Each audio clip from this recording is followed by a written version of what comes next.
Hello guys, welcome to Fictional Vortex. So in this video, we will see what if Naruto was a Kryptonian raised by the Amazons on Themyscira. Naruto x Wonder Woman, DC Comics. If you enjoy these kinds of stories, don't forget to show us some love by hitting the like button and subscribing to the channel. Your support means the world to us. Now, let's start the story. Chapter 1, The Last Son of Krypton, First Son of Themyscira. The practice sword cracked in half as Naruto blocked Diana's strike. Again. That's the third one today. Diana's laughter echoed across the training grounds, her dark hair whipping around her face as she spun away from his counterattack. Mother will have you carving replacements until your hands bleed, brother. Naruto tossed aside the broken hilt with a frustrated grunt. At 16, his body had started changing in ways no one on Themyscira fully understood. Last month, he'd cracked marble with a casual lean against a column. Last week, he'd accidentally set a training dummy on fire just by glaring at it. I didn't even hit it that hard, he muttered, brushing blonde hair from his eyes. The sun beat down on the coastal training arena, glinting off the bronze weapons and the sea beyond. Maybe if you weren't so slow, I wouldn't have to hold back. Diana's smile turned predatory. Hold back. Let's see if you can back up those words. She moved like lightning, closing the distance before his last word faded. Where other Amazons fought with textbook precision, Diana fought with joy, each strike flowing into the next like she was dancing. Naruto barely tracked her sword with his eyes before her shield slammed into his chest. He skidded backward 20 feet, dust billowing around him. Still holding back. Diana called, twirling her sword. The gathered Amazons watching from the arena's edge murmured. They always watched when the queen's children sparred, the princess born of clay and the boy who fell from the stars. Naruto felt the familiar heat building behind his eyes. Not now. He blinked hard, forcing it down as he had been taught. Control. Always control. You fight like a Spartan, he taunted back, knowing the comparison would irk her. Diana charged again, but this time Naruto was ready. He sidestepped her thrust, grabbed her shield arm, and used her momentum to flip her. Instead of crashing down, she twisted mid-air and landed in a crouch, eyes wide with surprise. When did you get so fast? She asked. Naruto shrugged, but inside his heart raced. Each day his body felt less like his own, stronger, faster, stranger. The Amazons had theories, a blessing from Zeus, perhaps, or some lingering magic from the pod that delivered him to their shores. Only Queen Hippolyta seemed to know more, and she kept her suspicions to herself. Again, Diana demanded, retrieving a fresh sword from Artemis at the arena's edge. The red-headed warrior handed it over with obvious reluctance. The boy breaks our weapons like toys, Artemis said loudly enough for everyone to hear. Perhaps he should train with the children until he learns respect for Amazon craftsmanship. Naruto clenched his jaw. 16 years on Themyscira, and still some called him, the boy, like he was an unwanted pet. He'd carved more replacement swords than anyone in the island's history, each one a penance for his uncontrollable strength.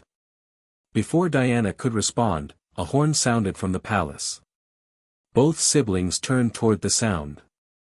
Mother calls, Diana said, sliding her sword into its sheath. We'll finish this later. Naruto followed her out of the arena, conscious of the eyes tracking his every move. The Amazons had raised him, trained him, but never fully accepted him. How could they? He was male in a society of women. He was different in ways even he didn't understand. As they climbed the white stone steps to the palace, Diana nudged his shoulder. You actually had me that time. For about 2 seconds. Next time I'll make it 3, he replied with a grin. The throne room buzzed with activity. Queen Hippolyta stood at its center. Regal in her golden armor, surrounded by her generals. Her face, ageless and severe, softened slightly at the sight of her children. Diana, Naruto, she acknowledged them with a nod.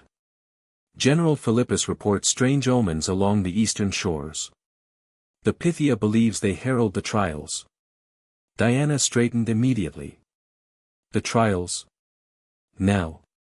But they're not scheduled until, the gods do not adhere to our schedules, Hippolyta cut her off. The trials will begin at tomorrow's dawn. Murmurs rippled through the assembled warriors. The trials were a sacred rite of passage, held only when the gods demanded proof of Amazon worth. Each young warrior would face challenges testing not just combat prowess but wisdom, compassion, and adherence to Amazon principles. Naruto felt every eye in the room slide to him. No male had ever participated in the trials. Hippolyta seemed to read his thoughts. All warriors of age will participate. All of them. The murmuring grew louder. Artemis stepped forward, her tall frame rigid with outrage. My queen, with respect, the trials are sacred to Amazons. The boy cannot. Naruto has trained alongside our warriors since he could walk, Hippolyta's voice rang with finality. He eats our food, learns our histories, follows our ways. If the gods have called for the trials, they have called for all our warriors. Naruto barely breathed. After 16 years of being the outsider, the exception, the strange boy from the stars, this might finally be his chance to prove himself. Or fail spectacularly in front of everyone. Diana squeezed his arm. Don't look so terrified, she whispered. You just have to defeat monsters, solve impossible riddles, and impress goddesses who've never much liked men. Is that all? Naruto whispered back. And here I was worried it might be difficult. Hippolyta dismissed the assembly but gestured for her children to remain. When the last of the generals had departed, she descended from her throne, her expression softening into something rarely seen outside private family moments. The timing of these trials is concerning, she said. Naruto, your abilities have been changing rapidly. I had hoped to have more time to help you understand them. I can control it, Naruto said quickly. Most of the time, anyway. Hippolyta's eyes held an ancient sadness. Perhaps it's time you knew more about where you came from. Diana and Naruto exchanged surprised glances.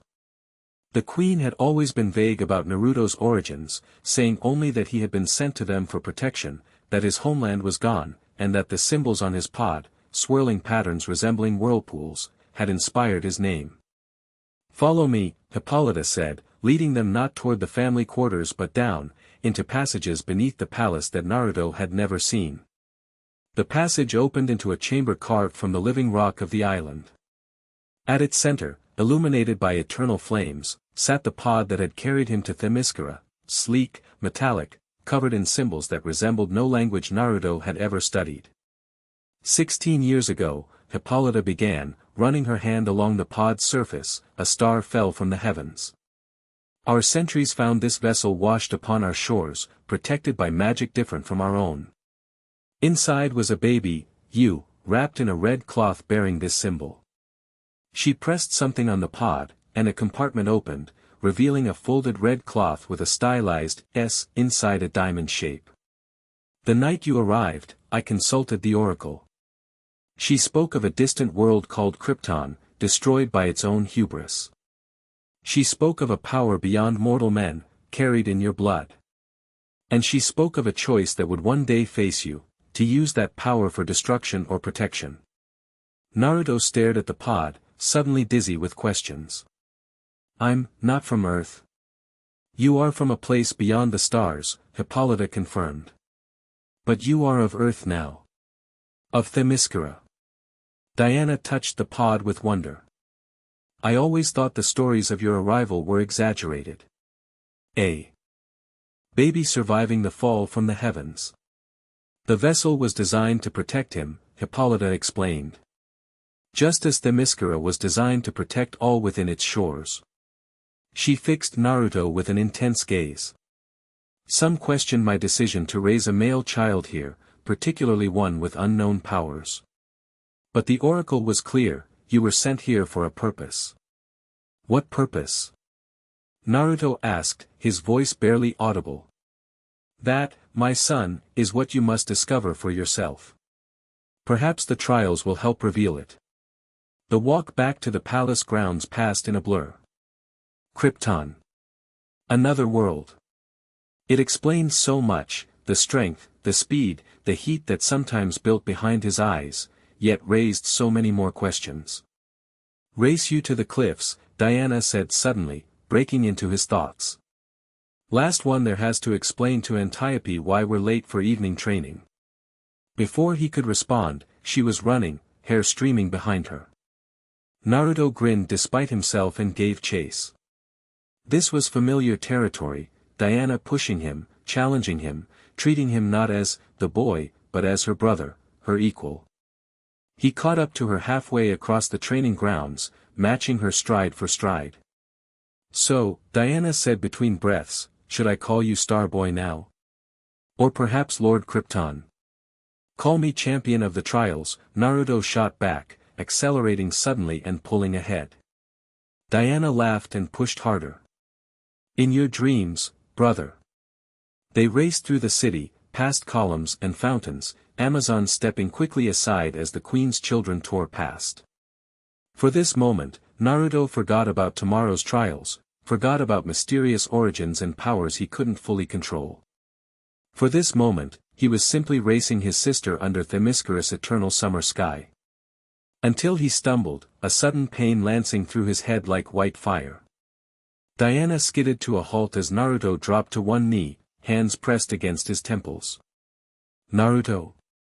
What's wrong? The world around him seemed to shift, sounds becoming unbearably loud. He could hear waves crashing against cliffs half a mile away, could hear conversations in the marketplace, could hear Diana's heart pounding with concern. Everything's too loud, he gasped. I can hear everything. Diana knelt beside him, placing a steady hand on his shoulder. Focus on my voice, she said firmly.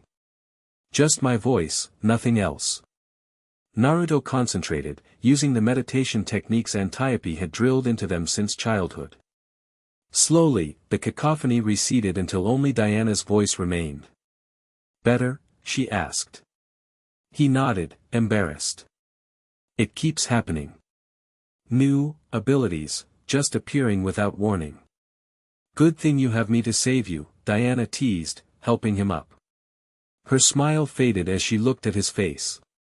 Naruto, your eyes. He blinked rapidly. What about them? They were glowing. Like coals in a forge. Before either could say more, a commotion rose from the marketplace. Shouts of alarm, the clatter of weapons being drawn. Both siblings turned toward the sound. That can't be good, Naruto muttered. In the central square, Amazons had formed a defensive circle around something, or someone. As Diana and Naruto pushed through the crowd, they saw a woman at its center, her purple robes torn, her dark hair wild around a face too beautiful to be trusted. The queen, the woman gasped, falling to her knees before Diana. I must speak with Queen Hippolyta. Themyscira is in danger. General Philippus held her sword at the woman's throat. How did you penetrate our barriers, stranger? No outsider can find Themyscira without help. The woman's eyes darted around the circle, landing on Naruto. Her expression shifted subtly, surprise. Recognition. It was gone too quickly to interpret. I am Lissa, handmaiden to the Oracle of Delphi, she said, lowering her eyes. The Oracle received a vision of darkness coming to your shores, darkness following the abomination among you. Murmurs rippled through the gathered Amazons. Several glanced at Naruto. What darkness? Diana demanded. Speak plainly. Circe has returned, the woman whispered. She seeks what does not belong. The name sent a chill through the crowd. Circe, the sorceress who had once turned half the Amazon army into beasts before Hippolyta defeated her centuries ago. Take her to the queen, Philippus ordered, gesturing for warriors to escort the woman. As they moved through the crowd, the woman passed close to Naruto. Kryptonian, she whispered, so softly only his enhanced hearing caught it. You don't belong here. His blood ran cold. How did this stranger know what he had learned only hours ago? The woman was brought before Queen Hippolyta, who listened to her warning with the impassive expression she reserved for matters of state. Naruto and Diana stood at their mother's side, honorary members of the royal council despite their youth. Circe was banished beyond the reach of gods, Hippolyta said when the woman finished. How would she return now, after all these centuries? The barrier weakens where it has been compromised, Lissa said, her eyes flicking toward Naruto. The arrival of the star child created a doorway she has finally found. The implication was clear, Naruto's presence had endangered Themyscira. The wound of difference that had never fully healed ripped open again, raw and painful. If you speak truly, Hippolyta said, then Themyscira shall prepare. But know this, all who dwell here are under my protection. All of them. She emphasized the last words, her gaze sweeping the room, daring any to contradict her. Naruto barely heard the rest of the council. His mind raced with implications. If his arrival had created a vulnerability in Themyscira's magical protection, then every attack, every threat the island had faced in 16 years could be traced back to him. When the council ended, Diana found him on a balcony overlooking the sea, watching the sun sink below the horizon. Don't blame yourself for what that woman said, she told him, leaning against the railing beside him. We don't even know if she speaks the truth. But what if she does? Naruto asked quietly. What if I'm the reason Themyscira faces danger? Then you'll also be the reason we overcome it, Diana replied without hesitation. You're as much a part of Themyscira as I am, Naruto. Don't let anyone tell you different, not some mysterious messenger, not Artemis, not even yourself.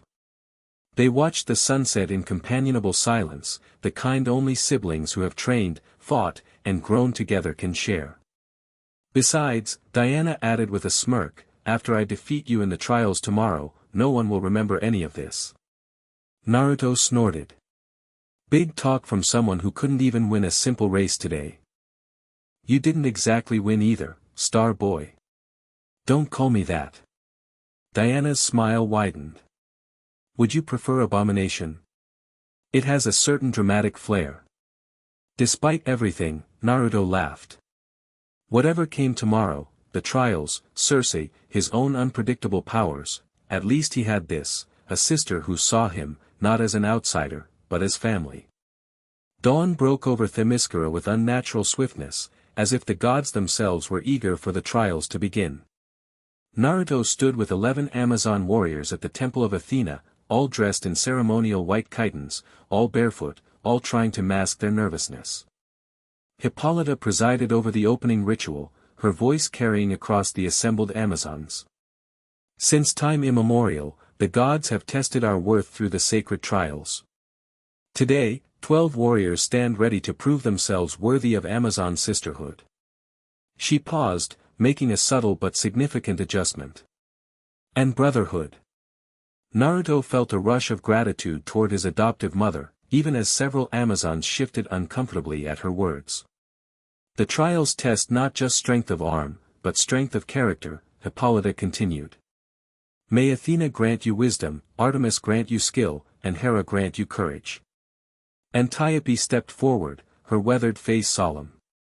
As chief combat instructor, she had trained every warrior standing for the trials. The first challenge awaits at the pools of truth, she announced. Go now, and may the gods judge you worthy. The 12 candidates moved as one toward the sacred pools in the northern hills. As they walked, Naruto felt the stares of his fellow candidates. Some, like Diana, looked at him with encouragement. Others, like Elena, daughter of Artemis, glared openly. The boy doesn't belong in the sacred trials, Elena muttered to her companion. No matter what the queen says. The queen's word is Amazon law, Diana replied sharply. Unless you challenge that as well.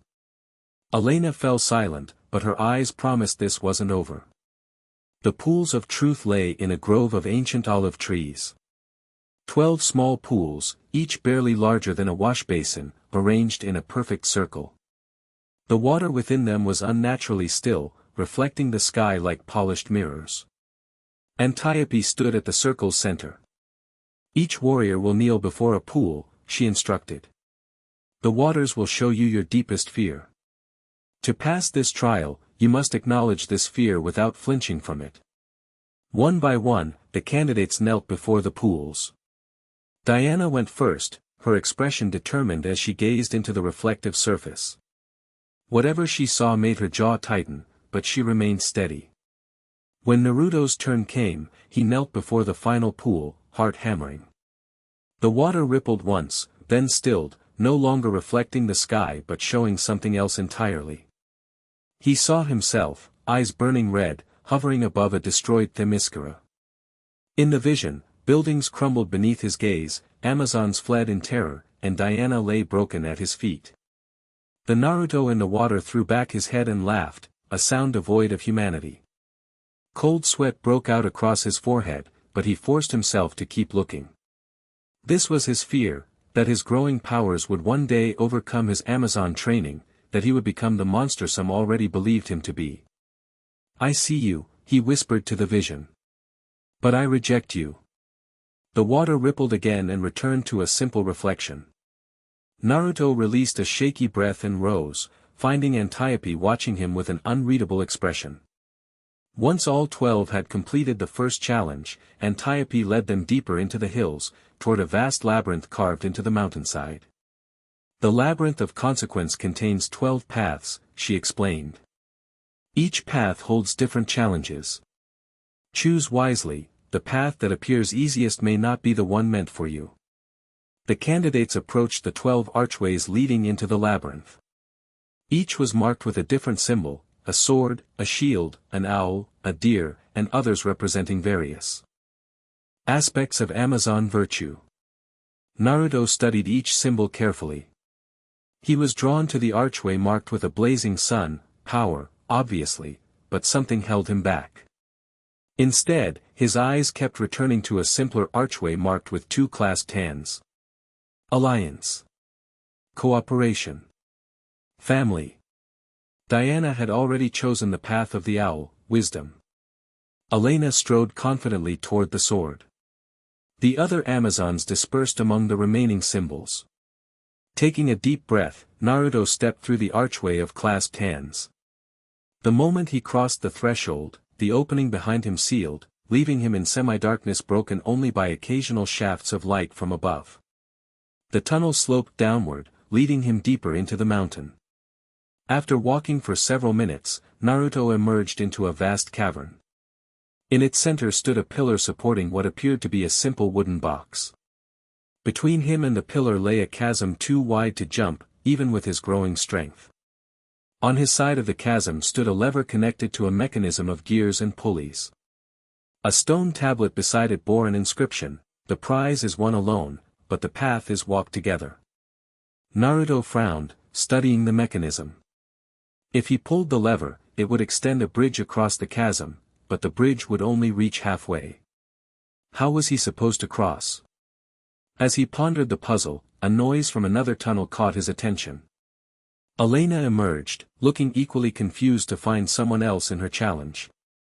"What are you doing here?" she demanded. "This is my trial." "Looks like it's both our trial," Naruto replied, pointing to her side of the cavern, where an identical lever stood. Elena scowled. "I'm not helping you pass the trials." "Then neither of us passes," Naruto said with a shrug. "The bridge only extends halfway from either side. We need to pull the levers together."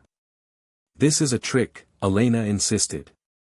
"Amazons succeed through individual strength." "And what does the tablet on your side say?" Elena glanced at her stone tablet, then back at Naruto with obvious reluctance.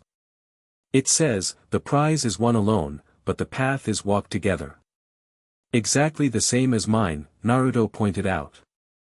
"Look, I get that you don't want me here. You don't have to like me to work with me." For a long moment, Elena stared at him with narrowed eyes. Finally, she nodded curtly. "On the count of 3, we pull together." They counted down and pulled their respective levers. With a grinding of gears, 2 half-bridges extended from either side of the chasm, meeting precisely in the middle. Now what? Elena asked. If we both cross, who gets the prize? Let's find out, Naruto suggested, stepping cautiously onto the bridge. They met in the middle, both eyeing the box on the pillar. You should take it, Naruto said suddenly, surprising himself as much as Elena. You've trained your whole life for these trials. I'm just trying to prove I belong here at all. Elena's expression shifted from suspicion to something more complex. The trial was about cooperation, not the prize, she said slowly. We should open it together.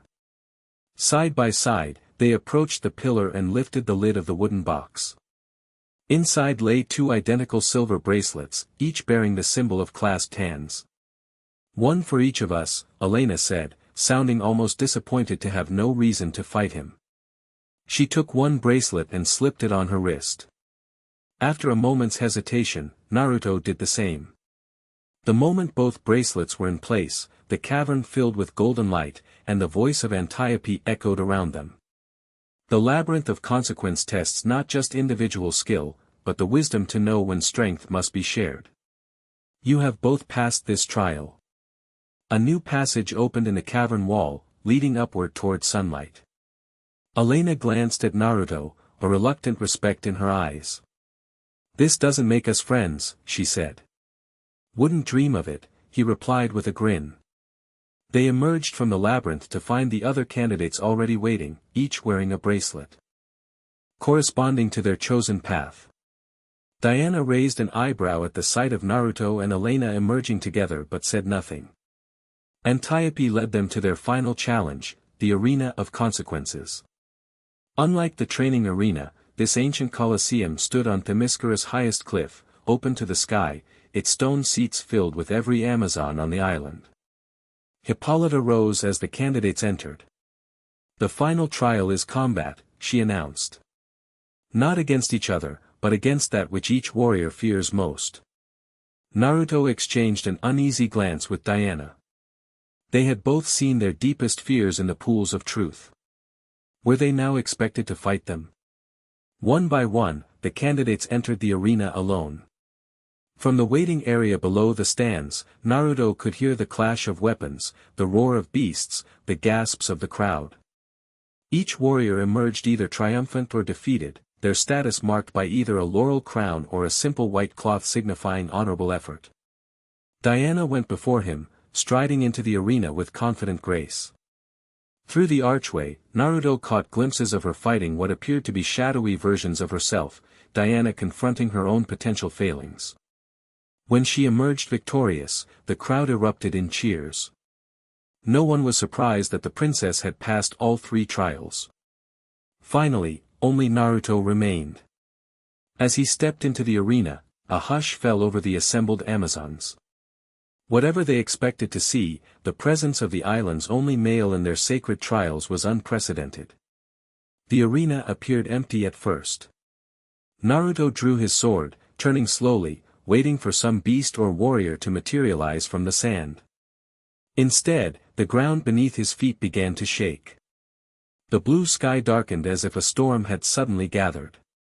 And in the center of the arena, a swirling portal of purple energy tore through the air itself. This wasn't part of the trial.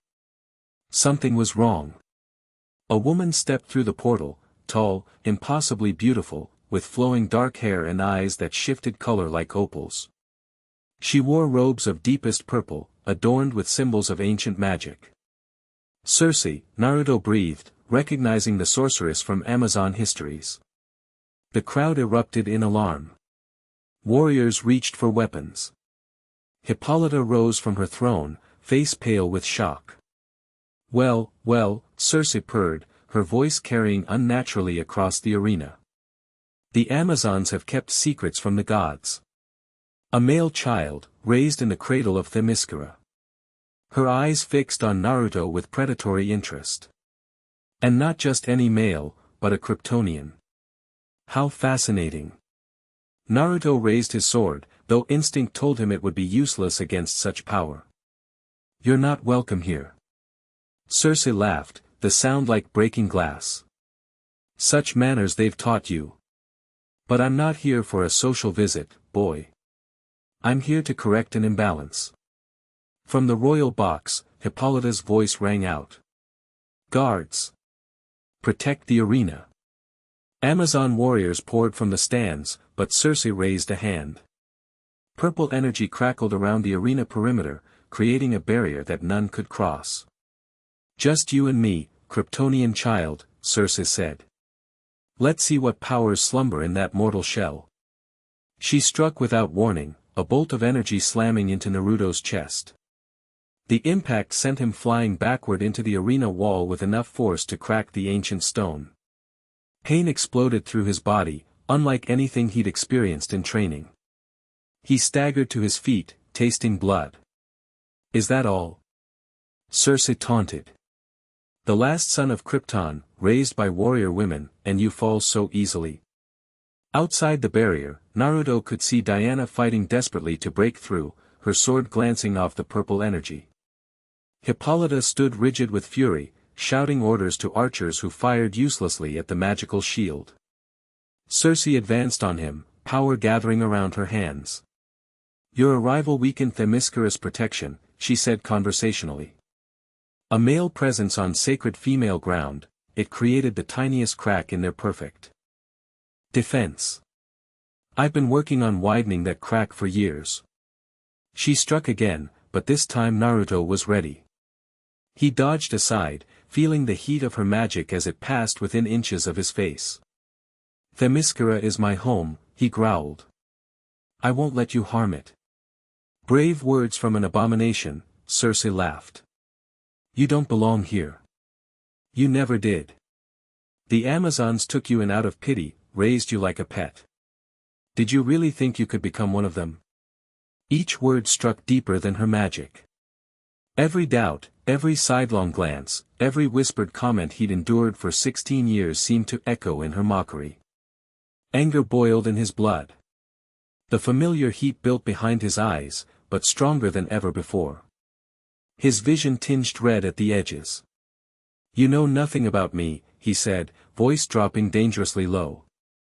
I know everything about you, Kal-El of Krypton, Circe replied, using a name he'd never heard before. I've watched you since you crashed upon these shores.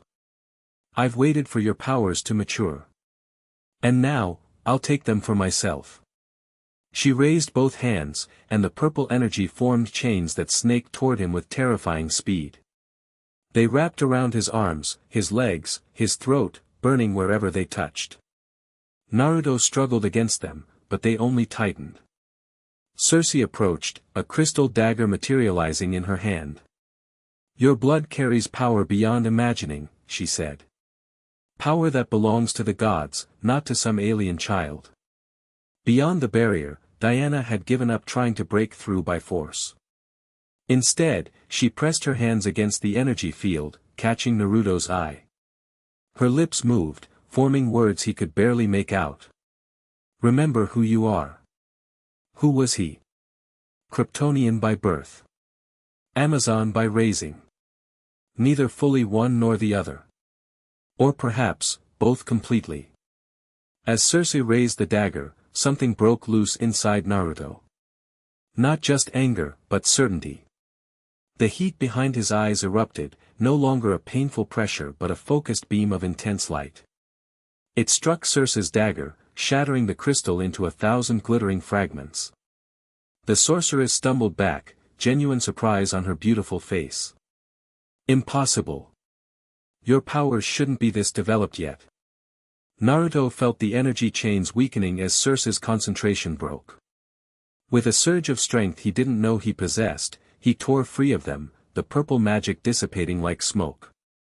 I am Naruto of Themyscira, he said, advancing on the sorceress. Son of Hippolyta, brother of Diana, trained by Antiope. Each step forward pushed Circe back. I may not have been born here, but this is my home. These people are my family. And you threatened them. The heat vision erupted again, striking the ground at Circe's feet. She scrambled backward, for the first time looking uncertain. You're making a mistake, boy, she hissed. Your power doesn't belong on this world. It corrupts. It destroys. The Amazons will fear you once they see what you truly are. The Amazons have seen me every day since I was a baby, Naruto replied. They know exactly who I am. He lunged forward with Amazon speed, combined with strength that was decidedly not Amazon. His fist connected with Circe's magical barrier, and to her evident shock, punched straight through it. The impact sent her sprawling across the arena sand. Before she could recover, Naruto was on her, pinning her with a strength that surprised even him. The heat built behind his eyes again, ready to strike. Do it, Circe whispered, blood trickling from the corner of her mouth. Prove that you're the monster I know you to be. Burn me with those alien eyes. Naruto hesitated, the red glow fading slightly. That's not the Amazon way, he said finally. We fight with honor, even against those who have none. He dragged Circe to her feet and toward the barrier, which flickered as her power waned. On the other side, Amazon warriors stood ready, bows drawn, swords raised. Take your magic and leave, Naruto told her. If you return to threaten my home again, I won't be so merciful. Circe's beautiful face contorted with rage. This isn't over, Kryptonian. You've made an enemy today who will never forget, never forgive. Neither will I, Naruto replied. With a final surge of defiance, Circe broke from his grasp. Purple energy swirled around her as she backed toward her portal. Remember this day, Amazons, she called to the crowd. Remember when you first saw what your pet alien can do. Ask yourselves if such power belongs in your precious sanctuary. The portal swallowed her, collapsing in on itself with a thunderclap. The barrier around the arena dissolved, and Amazon warriors poured in, weapons ready for threats that no longer existed. Diana reached him first, gripping his shoulders with fierce pride. That, she said with a grin, was definitely worth at least 3 points in our next sparring match. Naruto laughed weakly, suddenly aware of the pain from Circe's attacks. Only 3. Hippolyta approached more slowly, her expression unreadable as she surveyed the damaged arena. I'm sorry, Naruto said quickly. The trials are ruined because of me. Because you defended Themyscira against one of its greatest enemies, Hippolyta interrupted. She turned to address the assembled Amazons. Today we witnessed not just the completion of the sacred trials, but a warrior defending his home against genuine threat. By Amazon law and tradition, there can be only one response to such valor. She removed the golden laurel crown from her own head and placed it on Naruto's brow. The gesture sent a ripple of surprise through the crowd. Naruto of Themyscira, Hippolyta proclaimed, her voice carrying to every corner of the arena, son of the stars but child of Amazon heart, I name you warrior of Themyscira, equal in status to any who has passed the trials. For a moment, silence hung over the arena.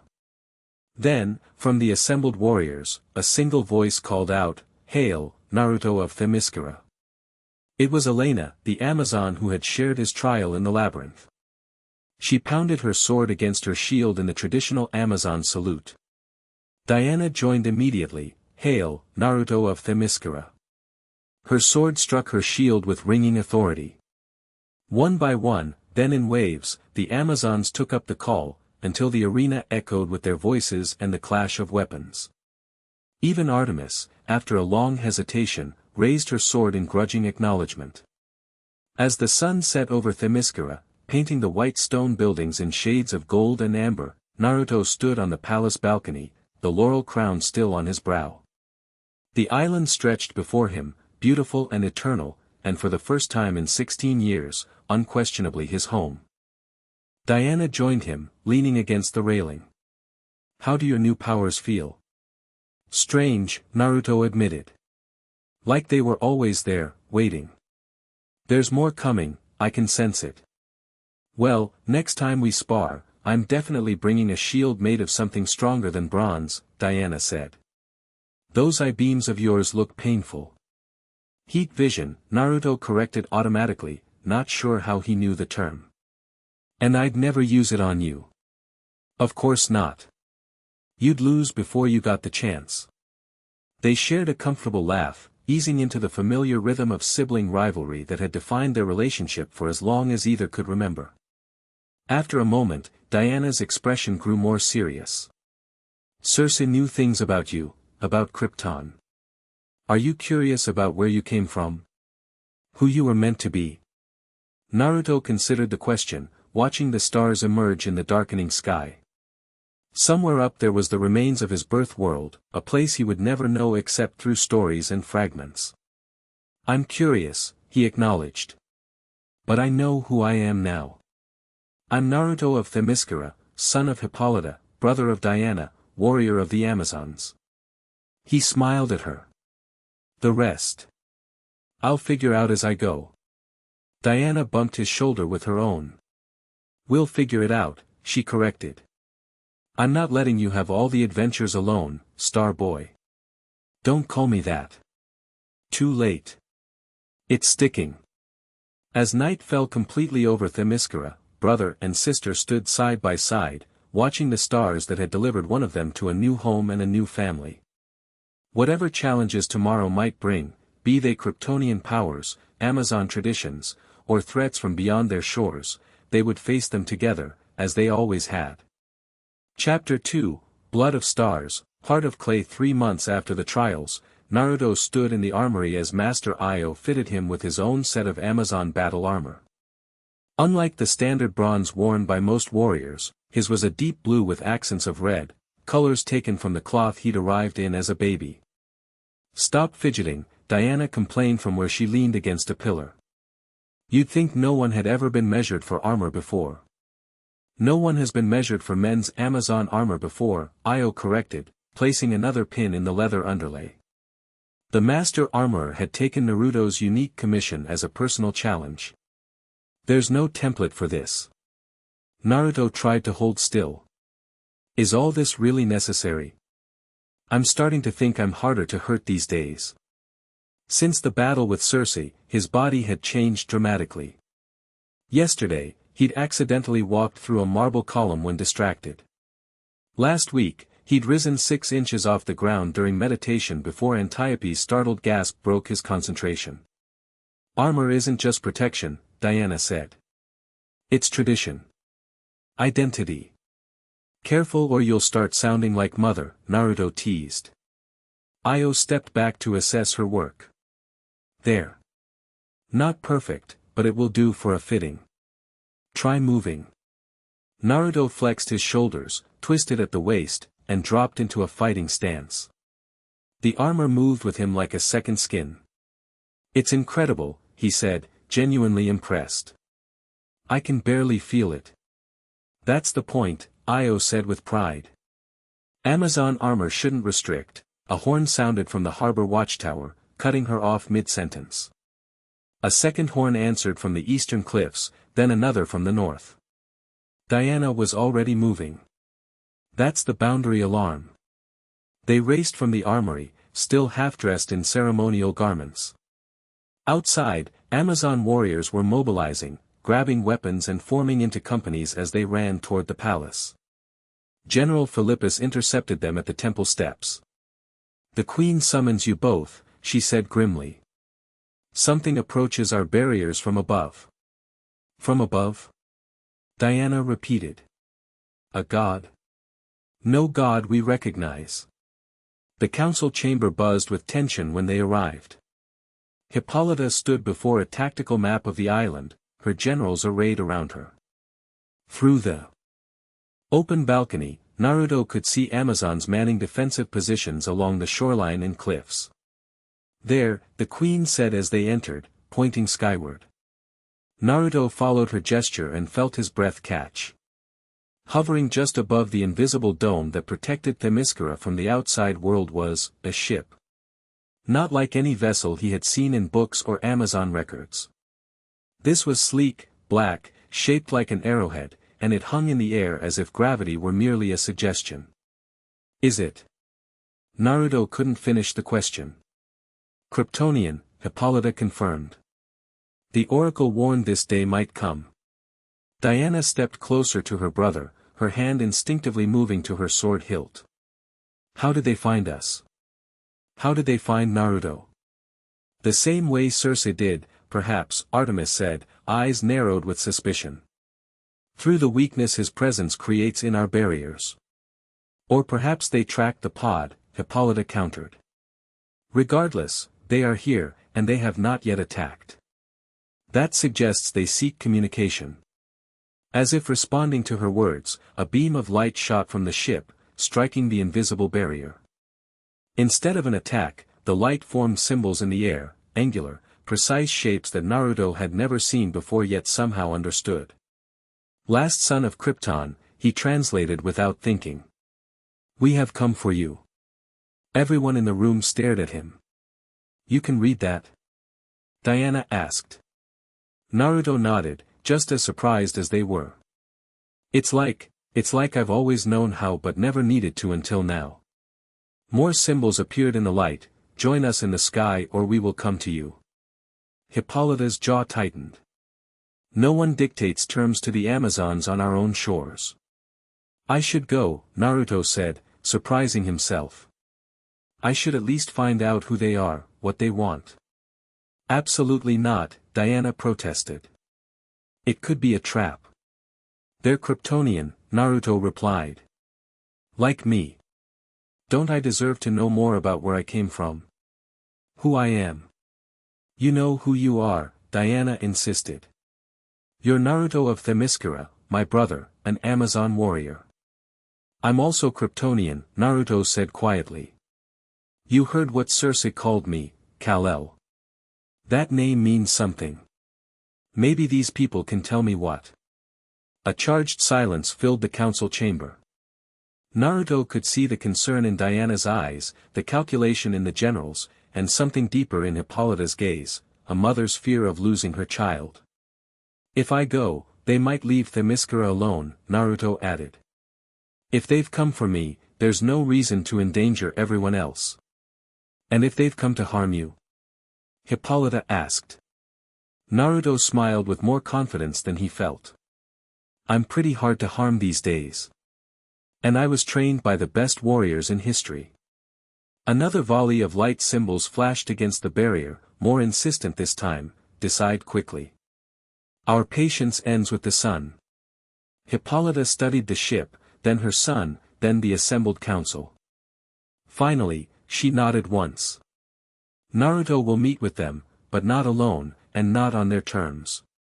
We will provide an escort of our finest warriors. They will land on the Temple Island to parley, under Amazon oversight. Mother, Diana began to protest. And Diana will accompany her brother, Hippolyta continued, as princess of Themyscira and heir to the throne. The decision made, Amazon preparations moved with military precision. Within the hour, a delegation assembled at Temple Island, a small, rocky outcropping just within Themyscira's magical boundary. Naruto and Diana stood at its center, flanked by 20 elite guards armed with blessed weapons. From this vantage, the Kryptonian ship loomed even larger, its black hull reflecting no light despite the bright sun. As they watched, a section of the underside slid open, and a smaller craft descended through the barrier, apparently permitted entry by Hippolyta's command to the island's defenses. The craft touched down with impossible gentleness. Its hull bore the same S symbol that had been on Naruto's baby blanket. A ramp extended, and two figures emerged, a man and a woman, both tall and regal in bearing. They wore skin-tight black suits with intricate patterns that seemed to shift with their movement. The man's shoulders bore armor plates marked with strange insignia. Weapons ready, Diana murmured to the guards, her own hand on her sword. The Kryptonians approached slowly, hands visible and empty of weapons. The man's eyes fixed on Naruto immediately, his stern expression showing the barest hint of surprise. By Rao's light, he said in perfect Greek, though his accent was like nothing Naruto had heard before. It really is you, Kal-El, son of Jor-El. You bear your father's face. Naruto felt a strange jolt at hearing the name again, Kal-El. His name. His real name. Who are you? He asked, keeping his voice steady. How do you know that name? I am General Zod, Military Guild Master of Krypton. The man placed his fist over his heart in what appeared to be a formal salute. This is Sub-Commander Farah. We have searched for you across 27 systems. The woman, Farah, studied Naruto with clinical interest. You've been altered by this planet's sun, she observed. Your cellular structure is absorbing radiation at unprecedented rates. Diana stepped slightly forward, placing herself partially between Naruto and the visitors. You still haven't explained why you're looking for my brother. Zod's eyebrow rose fractionally at the word brother, but he addressed his answer to Naruto. Because he is the last pure bloodline of the House of El, one of Krypton's most ancient noble houses. Because he carries within him genetic material vital to our people's survival. And because he belongs among his own kind, not. His gaze swept over the assembled Amazons with poorly concealed disdain. Here. Themyscira is my home, Naruto said firmly. These people raised me, trained me. A credit to their hospitality, Zod replied. But you are not one of them, Kal-El. You never could be. Your powers already manifest, the strength, the enhanced senses, the resilience. Soon will come flight, freezing breath, the full spectrum of abilities granted by this yellow sun. Powers no human could possibly understand or help you control. Naruto felt a chill at how accurately Zod had catalogued abilities he was only beginning to discover himself. We understand more than you think, Diana countered. Naruto has lived among us his entire life. We know who he is. Do you? Farah asked with a cold smile. Has he told you of the dreams? The voices speaking a language he shouldn't know. The knowledge appearing in his mind unbidden. Naruto stiffened. He hadn't told anyone about those dreams, strange visions of crystal spires and red skies, voices calling him by a name he didn't recognize yet somehow knew was his. Not even Diana knew about the nights he'd woken up speaking words in a language that felt both foreign and intimately familiar. Seeing his reaction, Zod nodded. It is the memory crystal in your ship, calling to your genetic signature. It contains the collected knowledge of Krypton, waiting to be accessed by the House of El. My ship is just a pod, Naruto said. There's no memory crystal. There is, Zod insisted. Your father, Jor-El, was Krypton's greatest scientist. He would never send his only son across the stars without our people's legacy. Diana glanced at her brother, concern evident in her expression. Naruto, we should return to the palace, discuss this with mother. Before he could respond, Farah spoke. We have a proposal, Kal-El. Come with us to our ship for one cycle of this planet. Let us show you your heritage, explain your powers. You may return to these Amazons, afterward if you still wish. No harm will come to you or to this island. And if I refuse? Naruto asked. Zod's expression remained neutral. Then we leave, and you remain in ignorance of who you truly are, what powers you possess, and the destiny for which you were born. The offer hung in the air between them. Naruto felt torn in a way he never had before, pulled between the only home he'd ever known and the answers he'd always sought. One day, he repeated slowly. Naruto, no, Diana said, switching to the private dialect she and Naruto had developed as children. We know nothing about them. They're Kryptonian, he replied in the same dialect. Like me. Don't you see? This might be my only chance to learn where I came from, why I was sent here. I don't trust them, Diana insisted. Especially not that general. His eyes are too calculating. I don't trust them either, Naruto admitted. But I need to know, Diana. Wouldn't you, if you were me? Diana held his gaze for a long moment, then sighed. One day, she finally said, switching back to Greek. And I'm coming with you. This invitation extends only to Kal-El, Farah said sharply. Then the answer is no, Naruto replied without hesitation. Diana is my sister. Where I go, she goes. Zod and Farah exchanged glances.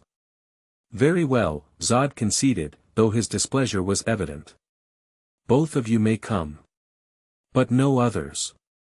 We must inform our mother, the queen, Diana said. And we will need our weapons. Zod nodded stiffly. We await your return. But remember, Kal-El, the longer you delay embracing your heritage, the more difficult your transition will become. As they walked back toward the palace, Diana kept her voice low. I don't like this. Me neither, Naruto admitted. But I need answers, Diana. Every day these powers grow stronger. What if Zod is right? What if there's knowledge on that ship that could help me control them? And what if this is exactly what Mother feared? Kryptonians coming to reclaim you, to take you away from Themyscira. Naruto stopped, facing his sister directly. No one is taking me anywhere I don't choose to go.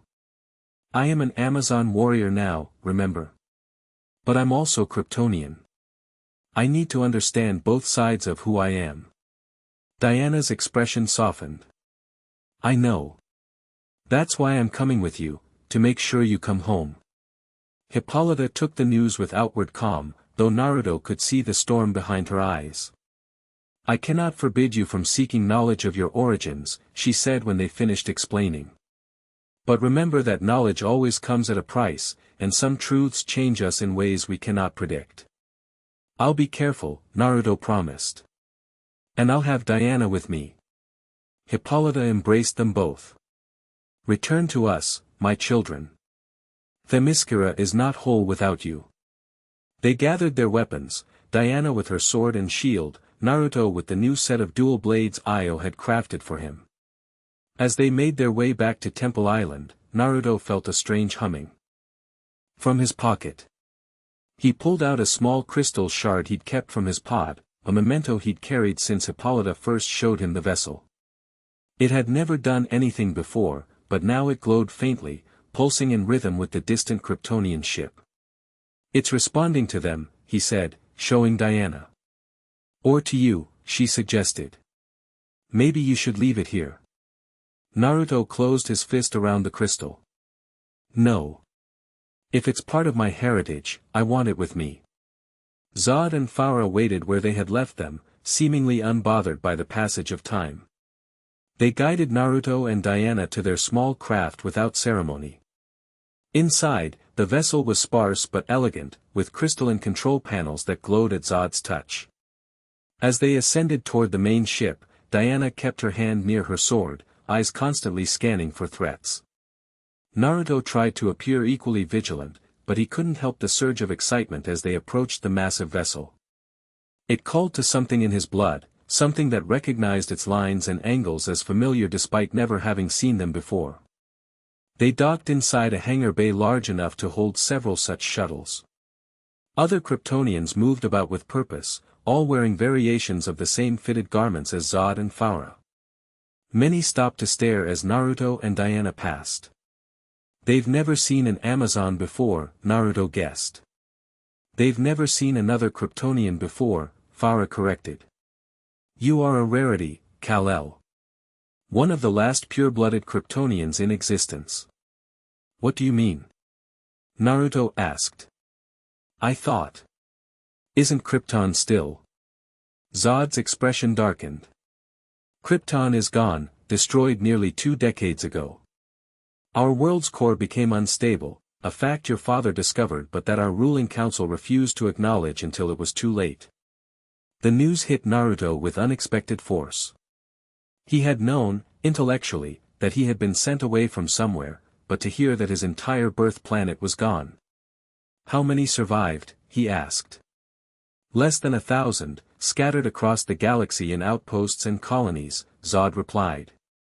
Many of those are engineered subspecies, bred for specific functions. Pure Kryptonians like ourselves number fewer than 100. Diana placed a steadying hand on Naruto's arm, clearly sensing his distress. They entered a large chamber dominated by a crystalline console in its center. The walls displayed what appeared to be star charts, constantly shifting and recalculating. This is our command center, Zod explained. From here, we coordinate the search for suitable worlds to colonize. You're looking for a new Krypton, Naruto said. We are looking to restore Krypton, Zod corrected. Not merely find it a new location. Our civilization spanned 100,000 years of advancement. We will not let it end because of one planetary catastrophe. The crystal in Naruto's pocket pulsed more strongly now, almost hot against his skin. Without thinking, he pulled it out. The moment he did, the console in the center of the room flared to life, projecting a holographic figure, a man in robes marked with the same S symbol as Naruto's baby blanket. Jor-El, Zod breathed, actual surprise crossing his face. The hologram focused on Naruto, its features shifting from neutral to something like recognition. When it spoke, the voice was the same one from Naruto's dreams. Kal-El, my son. You have activated the genetic key. I am a consciousness simulation of your father, Jor-El. Diana gripped her sword hilt tightly. What is this? The crystal shard you carried, Faura explained, staring at it with newfound interest. It's part of the memory crystal your father placed in your ship. A safeguard to help you find the rest. The hologram of Jor-El continued as if it hadn't been interrupted. If you are seeing this message, then you have survived the journey and grown on a world far from Krypton. I send you away to save you from our planet's destruction, but also to serve a greater purpose. Zod stepped forward. Jor-El, Override Protocol. Military Guild Alpha. Command transfer to General Zod. The hologram flickered briefly, then steadied, focusing again on Naruto. This consciousness cannot be overridden. It responds only to the genetic signature of the House of El. Naruto saw frustration flash across Zod's face before the general mastered it. What greater purpose? Naruto asked the hologram. To bridge two worlds, Jor-El replied. Krypton's greatest flaw was its isolation, its refusal to evolve. I sent you to Earth not just to survive, Kal-El, but to bring the best of Krypton to a younger race, and to learn from them in turn. Diana moved closer to her brother, eyes never leaving Zod and Faura, who were exchanging concerned glances. Your mother, Lara, and I knew you would develop extraordinary abilities under Earth's yellow sun, the hologram continued. Powers that might seem godlike to humans. We hoped you would use these gifts to guide and protect, not to conquer. Enough of this sentimentality, Zod interrupted, stepping between Naruto and the hologram. The consciousness is corrupted by Jor-El's misguided idealism.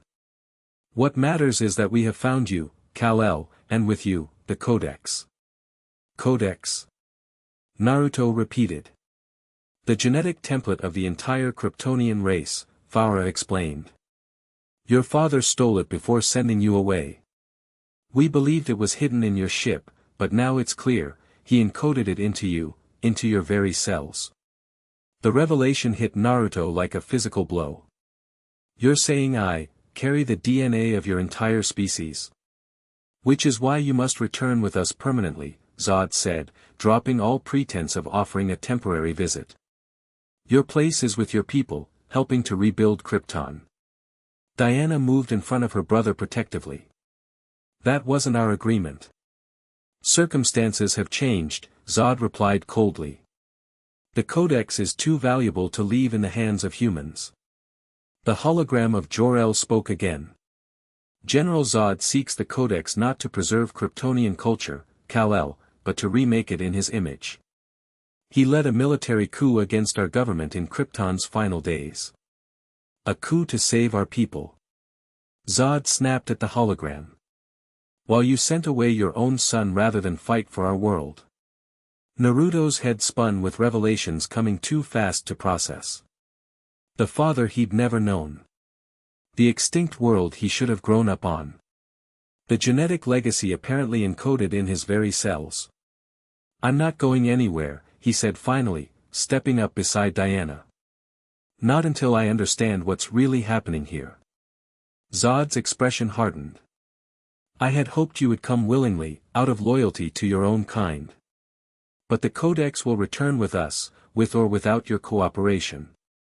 At a gesture from the general, doors slid open around the chamber's perimeter.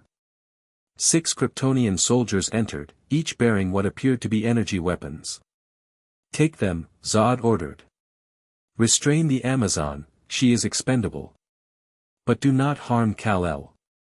Diana's sword cleared its sheath in a flash of bronze.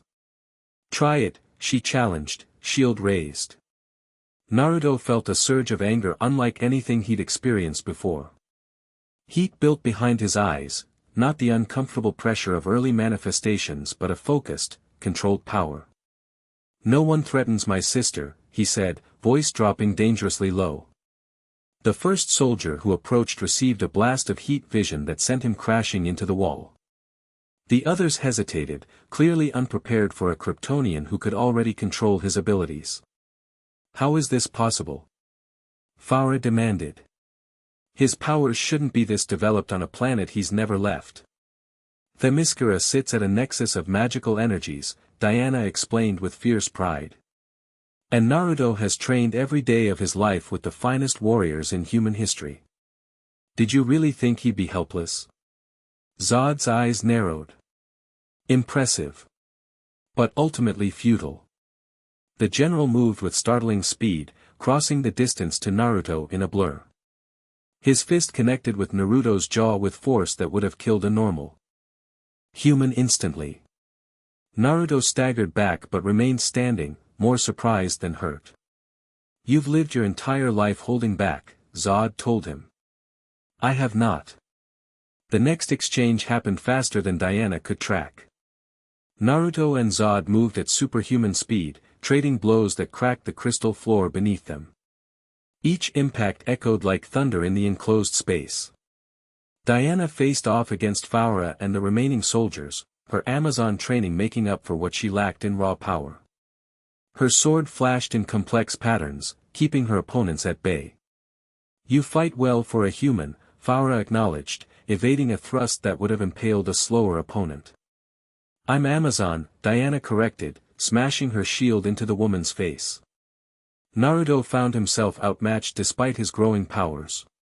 Zod had decades of combat experience and full mastery of abilities Naruto was still discovering. The general knocked him across the chamber with a casual backhand. "You see now the difference between us," Zod said, stalking toward him. "You were raised soft by these humans, taught to restrain your true nature. On Krypton, you would have been trained from birth to use your full potential." Naruto wiped blood from his lip, surprised to find himself bleeding at all. "I was raised by Amazons," he corrected, rising to his feet. "And they taught me that true strength comes from fighting for something greater than yourself." He launched himself at Zod with renewed determination, combining Kryptonian power with Amazon fighting techniques. This time, his blows landed with more precision, targeting vulnerable points that Antiope had drilled into him since childhood. Zod's surprise at Naruto's adaptation gave the younger Kryptonian a momentary advantage. Naruto landed a spinning kick that sent the general crashing into the holographic console, disrupting the image of Jor-El, Phaura. Zod shouted. "Initiate planetary assessment. We're done waiting." The sub-commander disengaged from her fight with Diana, touching controls on her wrist. Throughout the ship, alarms began to sound. "What are you doing?" Naruto demanded, dodging another of Zod's attacks. "If you won't cooperate, we'll extract the codex by force," Zod replied. "But first, we'll remove the complication of your adoptive home." Horror dawned on Naruto as he realized what the general meant. "You're going to attack Themyscira." "We're going to cleanse it," Zod corrected. "These Amazons have contaminated a Kryptonian noble with their primitive ways. Such corruption cannot stand." The ship trembled as weapon systems came online. Through the chamber's viewing portal, Naruto could see energy cannons extending from the hull, orienting toward the island below. "No!" he shouted, abandoning his fight with Zod to race toward the control systems. Phaura intercepted him, her combat training evident in every precise movement. "The process cannot be stopped," she informed him coolly. "The general's authorization is absolute." Diana fought her way to her brother's side, blood streaming from a cut above her eye. "We need to get back to Themyscira," warned them. Naruto nodded, but Zod's soldiers formed a barrier between them and the exit. The standoff might have continued if not for the crystal in Naruto's pocket, which suddenly flared with blinding intensity. The hologram of Jor-El reappeared, larger and more defined. Emergency protocols engaged. Ship systems compromised. Initiating security override. Throughout the chamber, control panels flickered and went dark. The weapon systems visible through the portal retracted into the hull. "What is happening?" Zod demanded. "Restore weapons immediately. Your father's consciousness is interfacing with the ship's systems," Pharah reported, frantically working at a still-functioning console. "I can't override it." The hologram addressed Naruto directly. "Kal-El, you must leave now. I cannot maintain control for long." "How are we supposed to get back to Themyscira?" Diana asked. In answer, a schematic appeared beside Jor-El, highlighting a path through the ship to what appeared to be an escape pod bay. "Go," the hologram urged. "I will delay them as long as possible." Naruto hesitated, torn between fleeing and learning more from this echo of his father. But Diana grabbed his arm, pulling him toward the indicated exit. "We need to warn Themyscira," she reminded him. "Mother needs to know what they're planning." That decided him. As they raced from the chamber, Zod's furious shout followed them, "This changes nothing, Kal-El. Your father doomed Krypton once, his shadow will not stop me from rebuilding it." They navigated the ship's corridors following Jor-El's schematic, evading Kryptonian soldiers responding to ship-wide alarms. The crystal in Naruto's pocket seemed to pulse in time with the ship's systems, somehow guiding them when they reached intersections. "Your father's consciousness is helping us," Diana observed as doors mysteriously opened for them and closed behind them, blocking pursuers. "Hard to think of him as my father," Naruto replied, leading them down another crystalline corridor. "He's just a hologram." "A hologram that's saving our lives," Diana pointed out. They reached the escape pod bay just as emergency lights began flashing throughout the ship. Power seemed to be fluctuating, systems fighting against Jor-El's interference. "There." Diana pointed to a smaller version of the craft that had brought them aboard. As they raced toward it, Pharah appeared at the bay entrance, her face a mask of cold fury. "The Amazon dies here," she announced, moving toward them with lethal intent. Naruto stepped forward to intercept her, but Diana pushed him toward the pod. "Go. Start the launch sequence. I'll handle her." "Diana, now, Naruto." Reluctantly, he broke toward the pod while Diana engaged Pharah. The Amazon princess was magnificent in battle, her lifetime of training evident in every movement. Though physically outmatched by the Kryptonian woman, Diana's speed and skill kept her in the fight. Naruto reached the pod, the crystal in his pocket flaring as he approached the controls. Somehow, he knew exactly which crystals to manipulate, which sequences would start the launch process. The knowledge flowed into his mind unbidden, as if he'd always known it. A cry of pain drew his attention back to the fight. Pharah had Diana pinned against a wall, slowly pushing a blade toward her throat. "You are brave," the Kryptonian woman acknowledged. "But you are merely human." Heat built behind Naruto's eyes. He released it in a concentrated blast that struck Pharah from behind, sending her sprawling across the bay. Before she could recover, he was there, grabbing Diana and racing back to the pod. The craft's systems hummed to life as they boarded, ramp retracting automatically. "Do you know how to fly this thing?"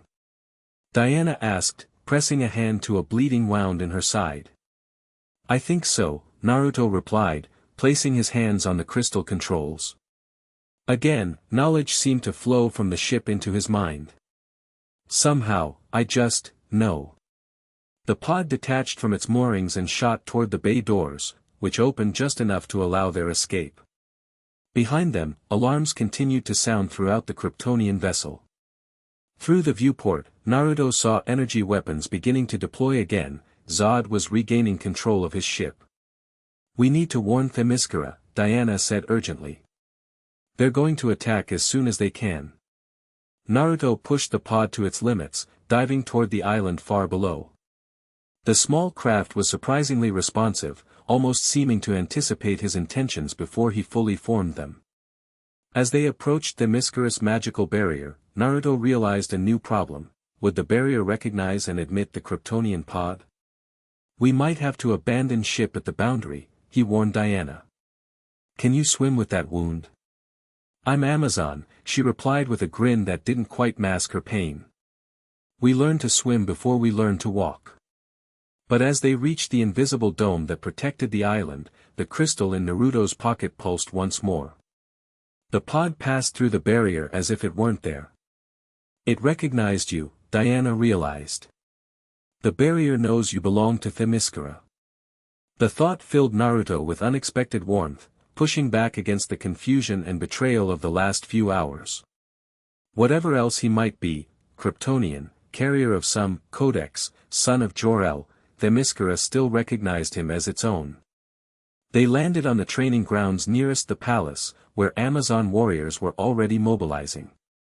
Word of the strange ship in the sky had clearly spread. General Philippus reached them first as they emerged from the pod. "Princess, Naruto," she acknowledged with visible relief. "The Queen has called for full defensive positions." "What have you learned?" "The Kryptonians plan to attack," Naruto explained quickly. "Their leader, General Zod, wants something he thinks I carry, genetic information from my home world. When I refused to go with him, he decided to remove the complication of Themyscira." Philippus's expression darkened. "Then we prepare for war. Come, the Queen must hear this directly." They found Hippolyta in the war room, surrounded by her commanders. Maps of the island covered the central table, with defensive positions already marked. "My children," Hippolyta said when they entered, relief evident in her voice. "When we saw the small craft leave the Kryptonian ship, we feared the worst." "The worst is yet to come," Diana warned, quickly explaining what they had learned and Zod's intentions. Hippolyta listened without interruption, her expression growing more grave with each word. When they finished, she turned to her generals. "Evacuation plans for the non-combatants. Move them to the caves beneath the Temple of Hera. Antiope, position our anti-aircraft squadrons along the southern cliffs. Philippus, I want shield-bearers on rotation above the city center." As the generals moved to carry out her orders, Hippolyta addressed her children directly. "This General Zod, can he penetrate our barrier?" Naruto hesitated. "I don't know. The magical protection has never been tested against Kryptonian technology. But given time, I think he'll find a way through." "Then we use that time to prepare," Hippolyta decided. She paused, studying her son's troubled expression. "There is more you wish to say." "This is happening because of me," Naruto said quietly. "Zod came for me, for something in my blood. If I hadn't been here, if you hadn't been here, my life would be immeasurably poorer," Hippolyta interrupted firmly. "You are my son, Naruto of Themyscira. Whatever blood flows in your veins, whatever legacy you carry from a distant world, you are Amazon in your heart." Her words should have been reassuring, but Naruto couldn't shake the guilt. "Zod won't stop. As long as I'm here, Themyscira is in danger." Diana, who had been having her wound treated by a healer, rejoined them. "Are you suggesting you should leave? Go with them?" "No," Naruto said quickly. "Never. But, maybe I should face Zod alone. Away from the island. Draw him away from Themyscira." "And then what?" Diana challenged. "Fight an experienced Kryptonian general and his entire crew by yourself. That's not bravery, brother. It's foolishness." "Diana is right," Hippolyta agreed. "Amazons stand together against threats. We do not sacrifice one for many, especially not a child of the Queen." Before Naruto could argue further, a sentry burst into the war room. My queen. The Kryptonian ship is moving. It's positioning itself directly above the barrier. They rushed to the balcony. The black vessel had indeed moved, now hovering like a shadow directly over the center of the island. Even from this distance, Naruto could see weapon systems deploying along its hull. He's going to try to break through, Naruto said grimly. Probably by concentrating firepower on one spot.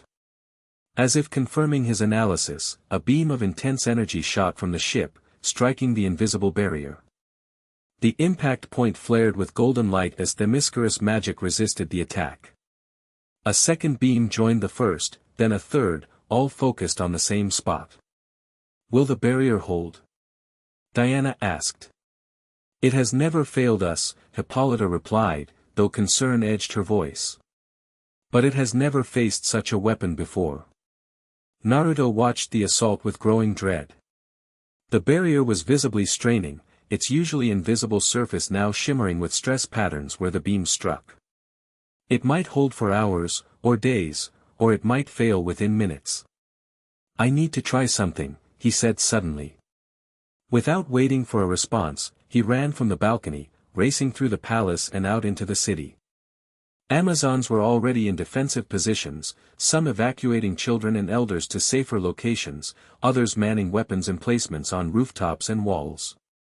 He pushed his speed to its limit, the world around him slowing as he moved faster than humanly possible. Within seconds, he reached the highest point on the island, the Temple of Apollo that crowned the central mountain. From here, he could see the entire island spread below him and the Kryptonian ship directly overhead. The barrier continued to flare golden where Zod's weapon struck it, the strain growing visible as a network of cracks spreading from the impact point. Naruto pulled the crystal shard from his pocket. It pulsed with internal light, responding to his proximity and perhaps to his intention. I need your help, he told it, feeling only slightly ridiculous for talking to a rock. If you really are connected to my father's consciousness, if you really did take control of Zod's ship before. I need you to do it again. Help me protect my home. The crystal flared brighter, almost too hot to hold now. Naruto raised it toward the ship, unsure what he expected to happen but driven by desperate hope. For a moment, nothing changed. The ship continued its assault, the barrier continued to strain. Then, without warning, the crystal shot a beam of blue-white light toward the vessel, connecting with it like a tether of pure energy. The ship's weapons faltered, beams flickering and then extinguishing. The vessel itself seemed to shudder, listing slightly as if struggling against some invisible force. Through the connection, Naruto felt rather than heard a voice, the same voice from the hologram, but more immediate, more real. The ship responds to Kryptonian command, Jor-El's voice echoed in his mind. You are Kryptonian, Kal-El. More than that, you are of the House of El, whose line engineered many of these systems. Command them. Naruto didn't understand how to do what his father suggested, but the crystal seemed to. The blue-white tether brightened, and suddenly Naruto could feel the ship's systems like they were extensions of his own body, weapon controls, navigation, propulsion. With a thought, he deactivated the weapons completely. With another, he directed the ship to move away from the island, back beyond the barrier's perimeter. To his shock, the vessel complied, slowly at first, then with increasing speed as Zod's crew presumably fought to regain control. The connection stretched thinner as the distance increased, until finally, with a snap of energy that knocked Naruto back a step, it broke completely. The crystal in his hand dulled to an ordinary shard once more, its power spent. But the ship continued to drift away, its systems apparently still recovering from the interference. Naruto stared at it in disbelief.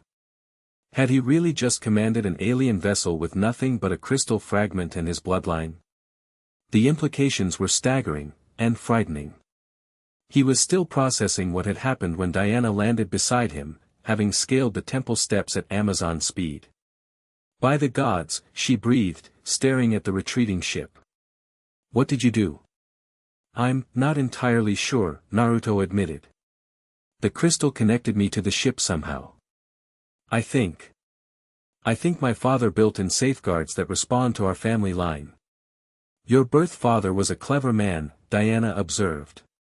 But Zod will not be deterred for long. He struck me as the persistent type. Yeah, Naruto agreed grimly. This is just a temporary reprieve. They returned to the palace to find the war council still in session, now expanded to include priestesses and magical adepts who maintained Themyscira's protective enchantments. Hippolyta received the news of Naruto's intervention with thoughtful consideration. The crystal responds to your blood, to your Kryptonian heritage, she said. Yet you used it to protect Themyscira. There is symmetry in that which even the gods would appreciate. It's drained now, Naruto said, showing the dull shard. I don't think it will work again, at least not the same way. Then we prepare for when Zod returns, Hippolyta decided. And return he will. Men with such hunger for power do not abandon their prey easily. The preparations continued through the day and into the night. Amazons reinforced defensive positions, blessed weapons, and renewed protective enchantments.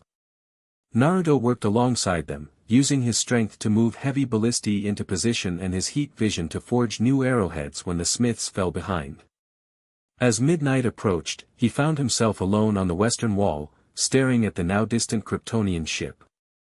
It hovered just beyond the barrier's edge, dark against the star-filled sky. Waiting. Diana joined him, offering a cup of watered wine. You should rest, she advised. Tomorrow will bring battle, one way or another. I've been thinking about what Zod said, Naruto replied, accepting the drink. About the Codex, about rebuilding Krypton. What if he's right, Diana? What if I do carry the genetic legacy of an entire civilization in my blood? Don't I have some responsibility to that? You have responsibility to yourself first, Diana said firmly. To your own conscience and choices.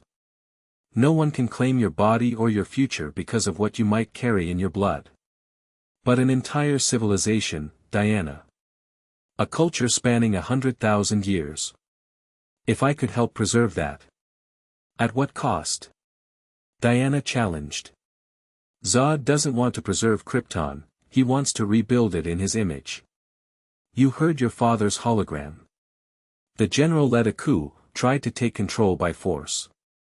Are those the hands you want shaping a reborn civilization? Naruto sighed, running a hand through his blonde hair. No. But that doesn't mean the idea itself is wrong. Maybe there's a way to help preserve what's left of Krypton without surrendering to Zod. Diana studied her brother in the moonlight, her expression softening. You have a good heart, Naruto. Always thinking of others, even a people you've never known. But remember, you can honor your Kryptonian heritage without abandoning your Amazon one. I know. Naruto managed a small smile. Home is here. With you, with Mother, with all of Themyscira. Nothing Zod says will change that. They stood in companionable silence, watching the stars.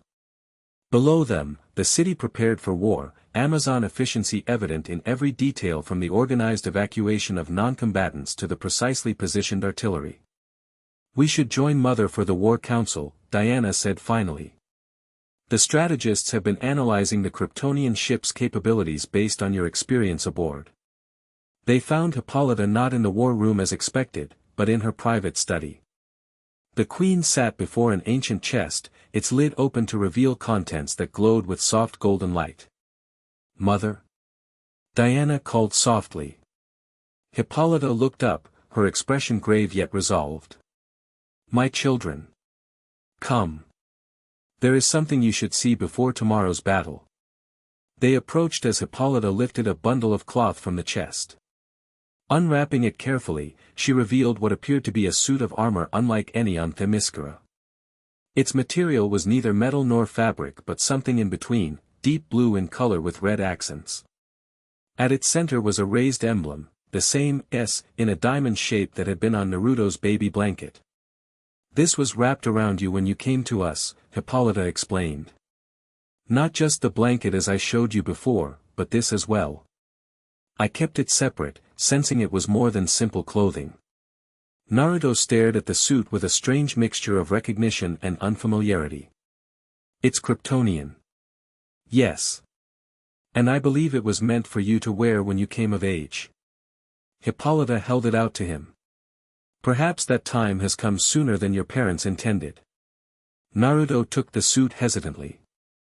The material felt strange under his fingers, stronger than any fabric he'd encountered, yet supple and light. The S emblem seemed to catch the light in ways that defied normal reflection. It's the symbol of the House of L, he said, the knowledge coming to him as if he'd always known it. It means hope. Hope, Hippolyta repeated thoughtfully. A good emblem for a warrior to carry into battle. Diana touched the material with wonder. It feels almost alive. Try it on, Hippolyta suggested. See if it fits the man you've become. Naruto retreated to his chambers to change. The suit should have been difficult to don, it had no visible fasteners or openings, yet somehow it yielded to his touch, conforming perfectly to his body once worn. It felt like a second skin, neither restricting movement nor providing the bulk of traditional armor. When he returned to Hippolyta's study, both his mother and sister stared in amazement. By the gods, Diana breathed. You look Kryptonian, Hippolyta finished for her. Yet also something else entirely. Naruto flexed his arms experimentally. The suit moved with him, seemingly responding to his muscle movements. It's incredible. I can barely feel it, but it's stronger than anything I've worn before. A fitting garment for tomorrow's battle, Hippolyta said. But remember, Naruto, it is not the suit that makes the warrior, but the heart that beats beneath it. I know, mother. Naruto touched the S emblem on his chest. Kryptonian suit or not, I fight as an Amazon tomorrow. For Themyscira. For home. The night passed with tense vigilance. Naruto tried to sleep but found himself restless, his mind racing with questions about his heritage, his powers, the impending battle. Near dawn, he gave up and returned to the western wall, where he found Artemis commanding the watch. The red-haired warrior acknowledged him with a curt nod, her eyes lingering briefly on his Kryptonian suit. Dawn approaches, she said. If they mean to attack, it will likely come with the sun. As if summoned by her words, activity surged around the Kryptonian ship. Its profile changed as sections reconfigured, weapon systems deploying once more. Alert the Queen, Artemis ordered a nearby sentry. The attack comes. The warning horn sounded throughout Themyscira, calling all warriors to their stations. Within minutes, the island transformed from nighttime quiet to battle readiness. Amazons moved with practiced precision to defensive positions, archers knocking specialized arrows, infantry raising shields. Diana joined Naruto at the wall, her own armor gleaming in the pre-dawn light. Mother says to hold position, she reported. Let them make the first move so we can assess their strategy. That strategy became clear moments later as the Kryptonian ship launched smaller craft, sleek, dart-like vessels that streaked toward the barrier at incredible speed. Probing for weaknesses, Artemis assessed. Testing if yesterday's attack created any structural flaws. The first vessel struck the barrier and exploded in a flash of light, its sacrifice revealing a pattern of energy across the dome's surface, cracks in the magical protection that hadn't been visible before. They damaged it more than we realized, Naruto said grimly. The next wave of attack ships concentrated on these weakened areas, hammering at them with energy weapons. With each impact, the cracks spread, golden light flaring with the strain of maintaining integrity. Archers. Artemis commanded. Ready. The Amazon bowwomen raised their weapons, special arrows knocked, arrows tipped with blessed silver and enchanted to pierce even magical barriers from the inside out. Hold until they breach, Diana reminded them. Every arrow must count. They didn't have to wait long. With a sound like shattering glass, the first section of barrier gave way, creating an opening roughly 20 feet across. Through it immediately poured 3 Kryptonian attack craft. Fire!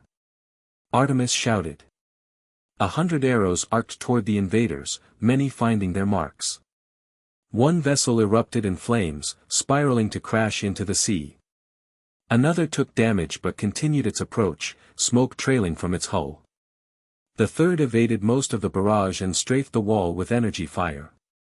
Down! Diana shouted, pulling Naruto behind a Merlin as energy bolts struck stone, sending fragments flying. Amazons scrambled for cover, a few not quick enough and falling with cries of pain. Naruto peered around the stonework, tracking the damaged vessel as it swooped low over the city. Without conscious thought, he leaped from the wall, soaring higher and further than he'd ever jumped before. For a breathless moment, he almost seemed to fly, intercepting the craft in mid-air and crashing onto its hull. The impact nearly dislodged him, but he dug his fingers into the metal, tearing handholds where none existed. Underneath him, he could hear the craft's occupants shouting in alarm. Energy weapons discharged wildly as they tried to dislodge their unexpected passenger. Naruto punched through the hull, ripping away a section of the craft's outer skin. Inside, 2 Kryptonian soldiers stared up at him in shock. Without giving them time to recover, he reached in and yanked out what appeared to be a control crystal. The vessel immediately lost power, dropping toward the ground in a controlled fall rather than a catastrophic crash. Naruto leaped clear before impact, landing in a roll that carried him back to his feet.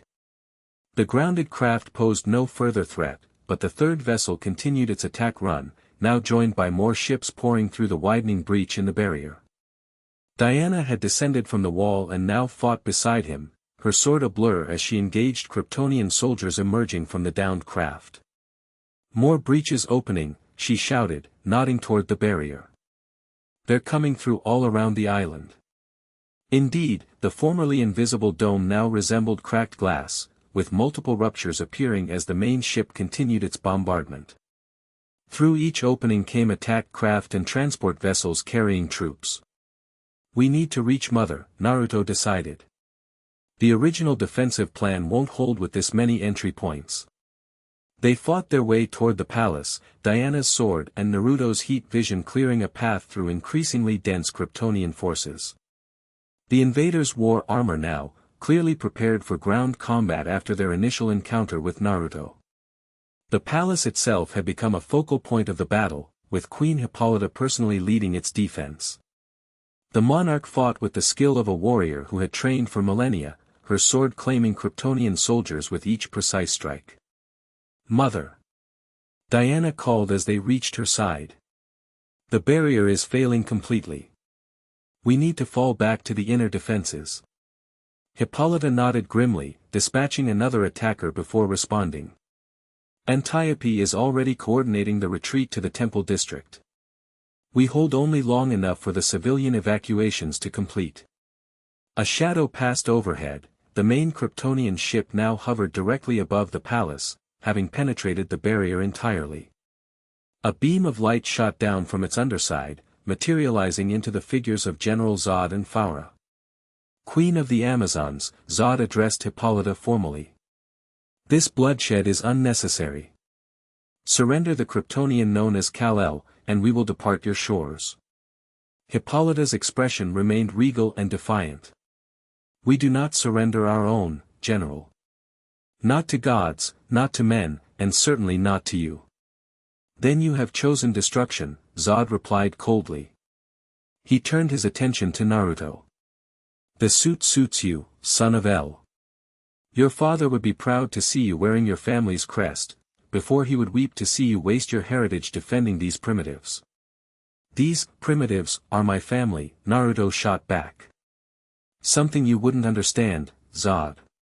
The general's eyes narrowed. Family? You speak of family to me? I fight to resurrect our entire race, your race, Kal-El. Everything I do for Krypton. No, Naruto countered. You do it for your vision of Krypton. One where you rule and decide who lives, who dies, who's worthy of the name Kryptonian. Better that than extinction. Zod snapped, his composure cracking. Your father doomed our people with his sentimentality, his refusal to take necessary action. I will not let his son complete that destruction through ignorance and misplaced loyalty. The general moved with blinding speed, closing the distance to Naruto before anyone could react. His armored fist connected with devastating force, sending Naruto crashing through a palace column and out onto a terrace beyond. Diana moved to intercept, but Phaura blocked her path. The two warriors immediately locked in furious combat. Hippolyta faced a sudden rush of Kryptonian soldiers, her sword a golden blur as she defended her position. Naruto staggered to his feet, tasting blood. Zod pursued him onto the terrace, each step deliberate, confident. You fight like them, the general observed. All passion and technique, no true understanding of your own capabilities. He gestured to the battle raging across the island. Look around you, Kal-El. Your presence has brought this destruction to their shores. How many Amazons die today because you refused your birthright? The accusation struck deeper than Zod's fists had. Naruto could see Amazons fighting valiantly against technologically superior forces, could hear the cries of the wounded and the clash of weapons across the city.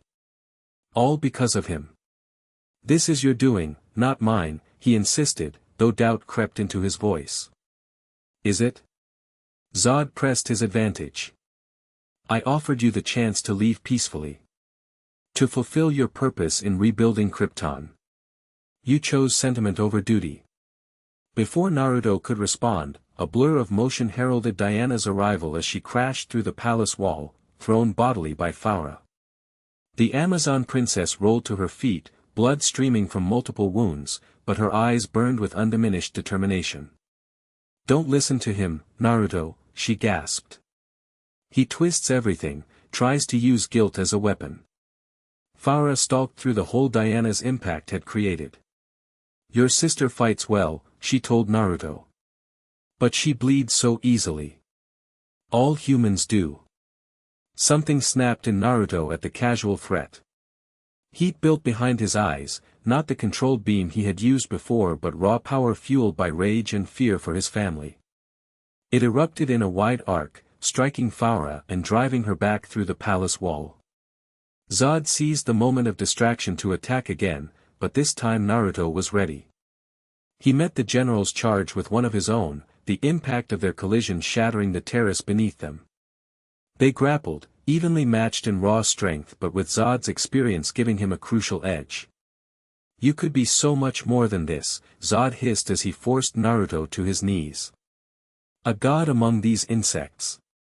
Instead, you choose to be their pet alien, their tame Kryptonian.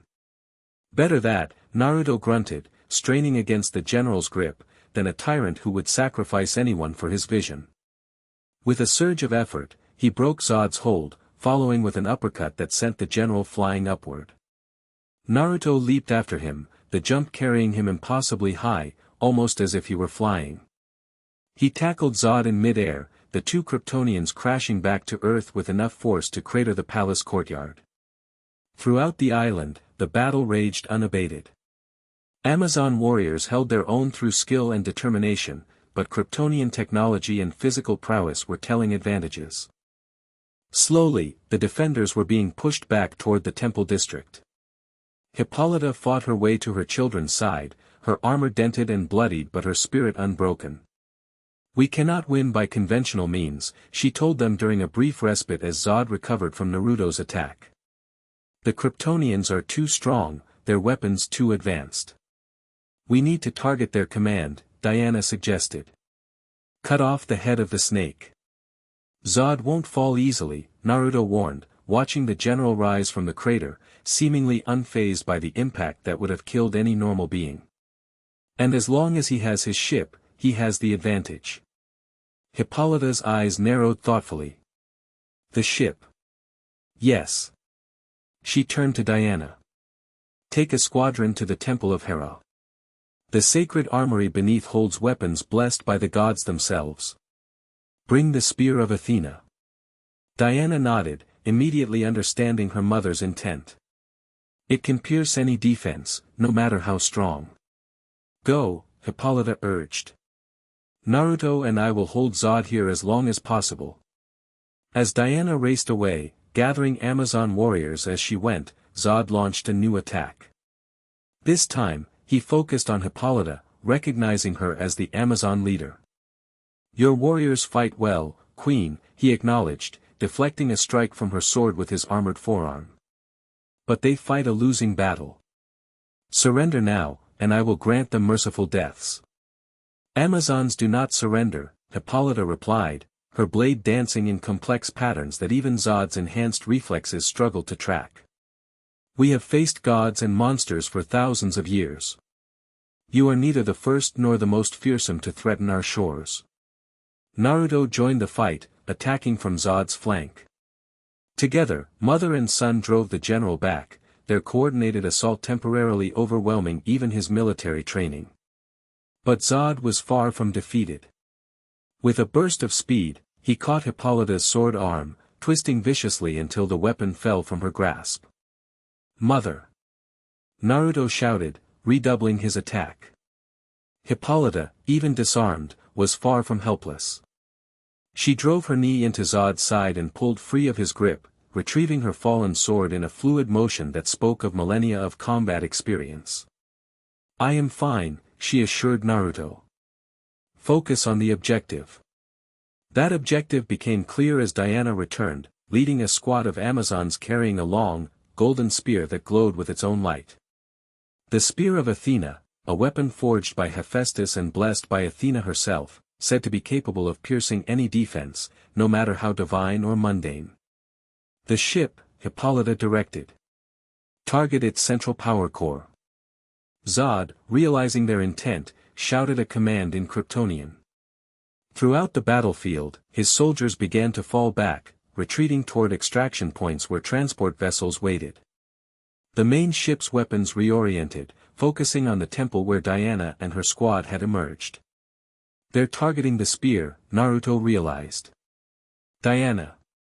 His sister was already moving, the sacred weapon clutched in her hands as she raced across the battle-scarred plaza.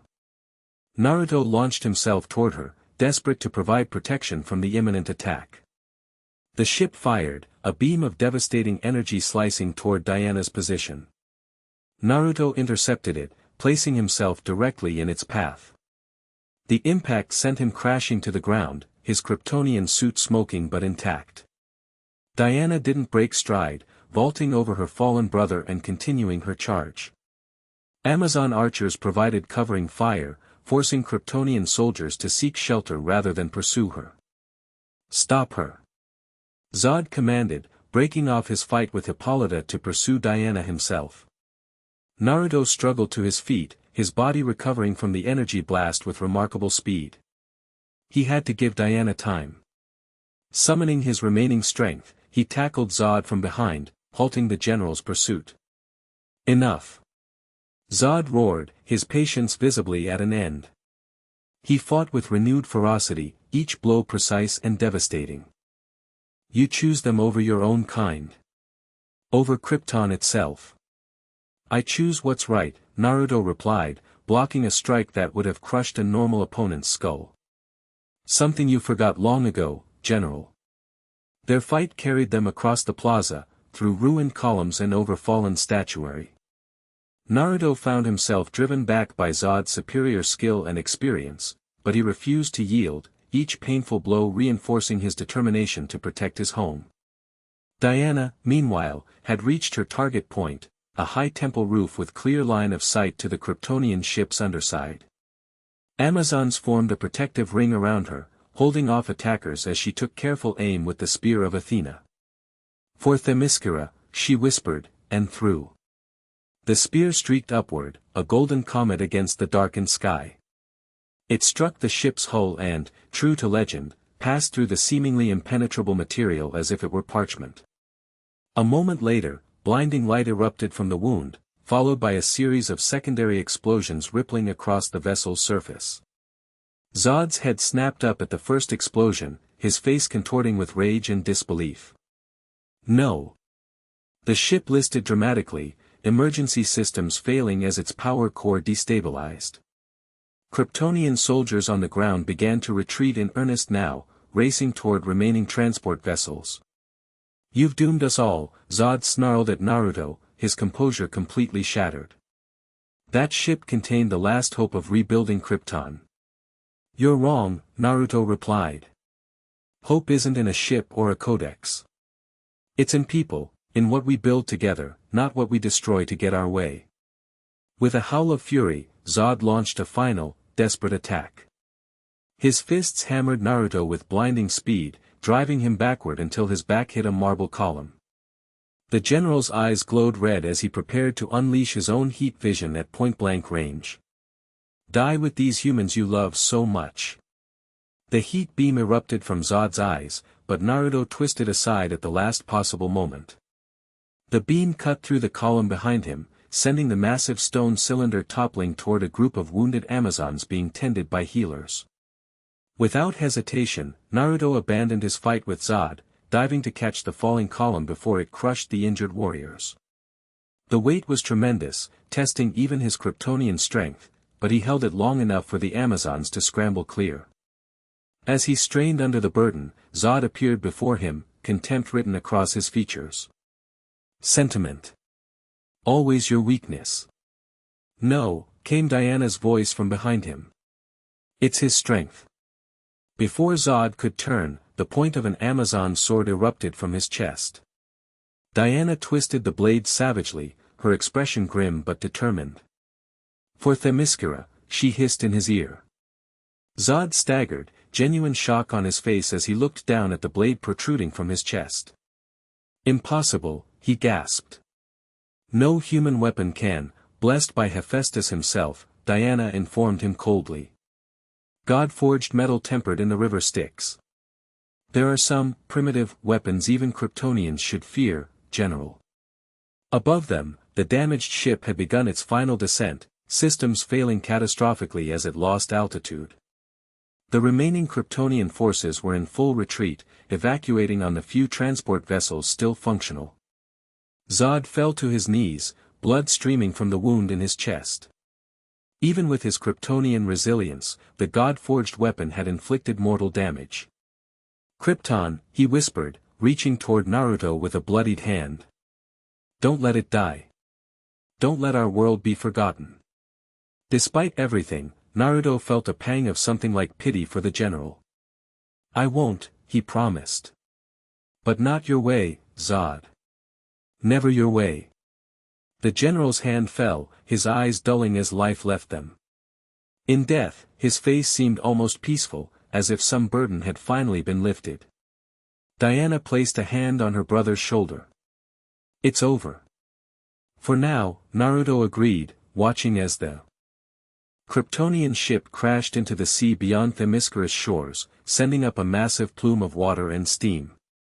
"But there will be others. Other Kryptonians, other threats drawn to what I am, what I carry.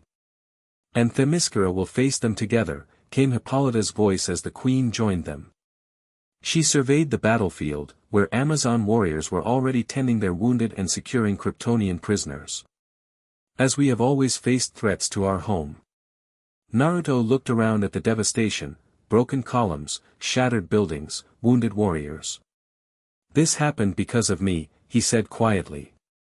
"Because I'm here." "No," Hippolyta corrected firmly. "This happened because a tyrant sought power at any cost. Because he valued his vision of the future over the lives and choices of others. The blame lies with Zod, not with you." Diana nodded in agreement. "Besides, we won. Amazons, 1, Kryptonian invasion, 0. Despite everything, Naruto found himself smiling at his sister's irrepressible spirit. "We did win, didn't we?" "Indeed," Hippolyta confirmed. "Though the cost was high. We will rebuild, heal our wounded, honor our fallen. Themyscira has endured worse in its long history." As Amazon healers and construction crews began their work, Naruto joined the recovery efforts, using his strength to lift debris and rescue trapped warriors. His Kryptonian abilities, which hours ago had seemed like a liability that had brought danger to his home, now proved invaluable in the aftermath. By sunset, the immediate crisis had passed. The surviving Kryptonian soldiers, those who hadn't escaped on transport vessels, had been secured in Amazon prisons specially reinforced with magical wards. Diana had personally overseen the disposal of Zod's body, ensuring it was treated with the respect due a fallen warrior, regardless of his crimes. Naruto found himself drawn back to the Temple of Apollo, where his strange communion with the crystal had temporarily driven off Zod's ship the previous day. The temple itself had survived the battle largely intact, its ancient stones witness to yet another conflict in Themyscira's long history. As he stood at the temple's edge, watching the sunset paint the damaged city in golden light, Diana joined him. She had exchanged her battle armor for a simple chiton, though her sword remained at her side, and Amazon was never truly unarmed.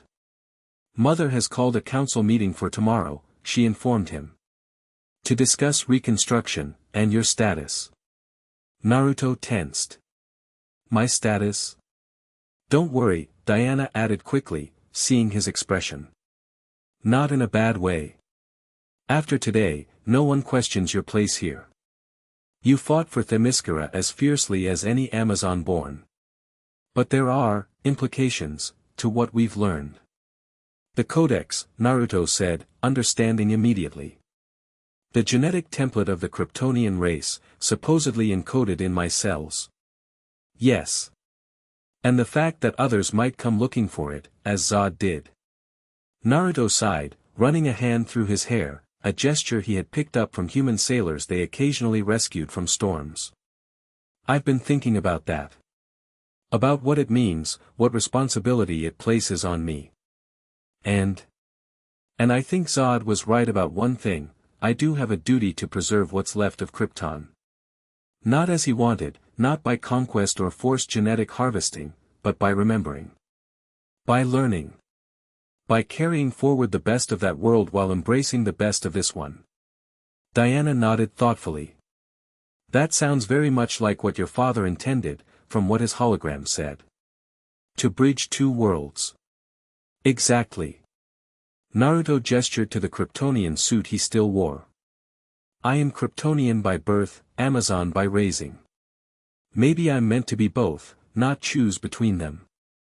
The suit does look good on you, Diana conceded with a small smile. Though it needs some Amazon flourishes. Perhaps a ceremonial skirt. Some decorative sandals. Naruto laughed. I'll pass on the skirt, thanks. They fell into companionable silence, watching as stars began to appear in the darkening sky. Somewhere out there, beyond the barrier that was already being repaired by Amazon magic, the remains of Krypton drifted, a dead world whose last sun had found a new home. What will you do with the crystal? Diana asked eventually. The one that connected you to the ship? Naruto pulled the shard from his pocket. It remained dull, its power apparently exhausted, but he could still feel a faint resonance when he held it.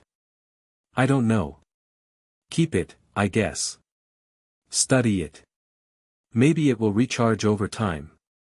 And if other Kryptonians come looking for you? For the Codex? Then we'll face them together, Naruto replied without hesitation. As family. Diana bumped his shoulder with her own, a gesture of affection they had shared since childhood. Always. As night fell completely over Themyscira, brother and sister remained at the temple, watching the stars and discussing plans for the future. The island below them hummed with activity, Amazon efficiency turning immediately to reconstruction rather than dwelling on the day's battle. In the distant sky, a single star seemed to shine more brightly than the others. Naruto found his gaze drawn to it, wondering if it had any connection to distant Krypton, to the family he had never known. I wonder what they were like, he said softly.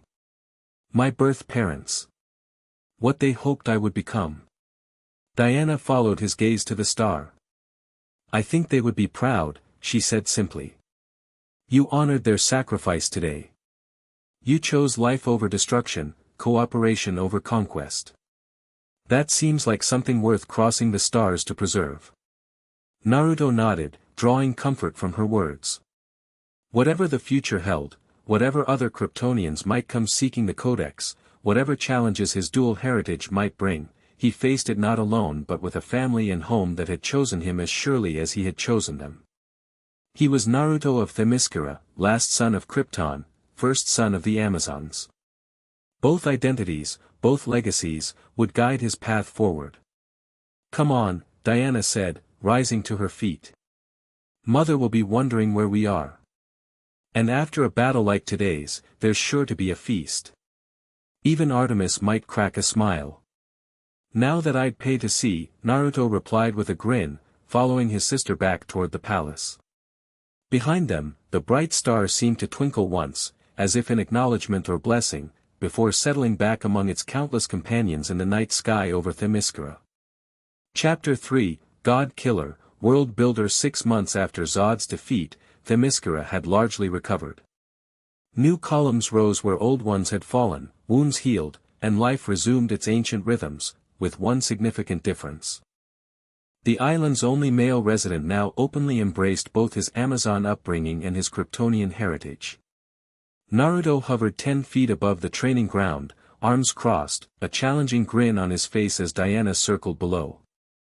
"That's cheating," she called up to him, shield ready, eyes tracking his position. "It's adaptation," he countered. "You can't expect enemies to fight fair." Diana launched herself from a broken column, her leap carrying her high enough to swipe at him with her sword. Naruto twisted aside easily, the blade passing harmlessly through air. "Almost," he taunted. "Maybe if you weren't carrying that heavy shield," his words cut off as the heavy shield smacked into his face, Diana having thrown it with perfect Amazon accuracy the moment his attention fixed on her sword. Naruto tumbled backward through the air, more surprised than hurt. Before he could recover, Diana had caught the rebounding shield and leapt again, this time tackling him midair. They crashed to the ground together, Diana pinning him with her knee on his chest, sword at his throat. "Maybe if you weren't so busy talking," she suggested with a triumphant smile. From the edge of the training ground, Queen Hippolyta watched her children with unconcealed pride. Beside her stood Antiope, the general's scarred face impassive as always, but with a hint of approval in her eyes. "The princess adapts well to his new abilities," Antiope observed. "Most warriors would find it demoralizing to fight an opponent who can fly." "Diana has never been most warriors," Hippolyta replied. "And Naruto's powers continue to develop faster than anyone anticipated." Indeed, in the months since the battle with Zod, Naruto's Kryptonian abilities had expanded dramatically. Flight had come first, progressing from the impressive jumps he'd always been capable of to true, sustained levitation. Then came cold breath that could freeze objects solid, enhanced vision that could see through solid matter, and speed that left even the fastest Amazon warriors standing still by comparison. Naruto helped Diana to her feet, laughing as he rubbed his jaw where the shield had struck. "I definitely felt that one." "Good. Your head's getting too big for your crown," she replied, but her smile took any sting from the words. Hippolyta approached them, her expression shifting to something more serious. "The council has reached its decision," she announced. "You should both be present to hear it." Naruto and Diana exchanged glances. For weeks, the Amazon ruling council had debated a pressing question: should Themyscira continue its historical isolation, or should it prepare for a world increasingly aware of powers beyond mortal understanding? The throne room buzzed with low conversation as Amazon leaders from every part of the island assembled. Silence fell as Hippolyta entered with her children. The queen took her seat on the central throne, Naruto and Diana standing to either side. "Sisters," Hippolyta began, her voice carrying effortlessly to every corner of the vast chamber. "For thousands of years, Themyscira has remained hidden from man's world, our sacred duty to protect the doorway to the underworld unchanged. But the world beyond our shores changes rapidly." Murmurs of agreement rippled through the assembly. "First came Naruto, child of stars and Amazon heart," Hippolyta continued. "Then Circe, seeking to use his power. Then Kryptonians, bringing war to our shores for the first time in centuries. Our barrier, once impenetrable, has been breached 3 times in as many years. Artemis, now bearing a scar across her cheek from the battle with Zod's forces, stood to address the queen. All the more reason to strengthen our defenses, my queen. Not to engage with the outside world. And if our defenses fail again? Hippolyta challenged. Do we wait for threats to reach our shores before acting? The Kryptonians came without warning. What of the next threat? Or the one after that? Antiope rose next, her weathered face grave. The queen speaks wisdom. A warrior who only defends eventually falls. We must know our enemies before they know us. The debate continued, voices rising and falling as perspectives were shared. Naruto remained silent, conscious of his unique position, both insider and outsider, Amazon and alien. Diana likewise held her peace, though her hand occasionally brushed her sword hilt when the discussion grew particularly heated. Finally, Hippolyta raised her hand for silence. The council has deliberated for many days.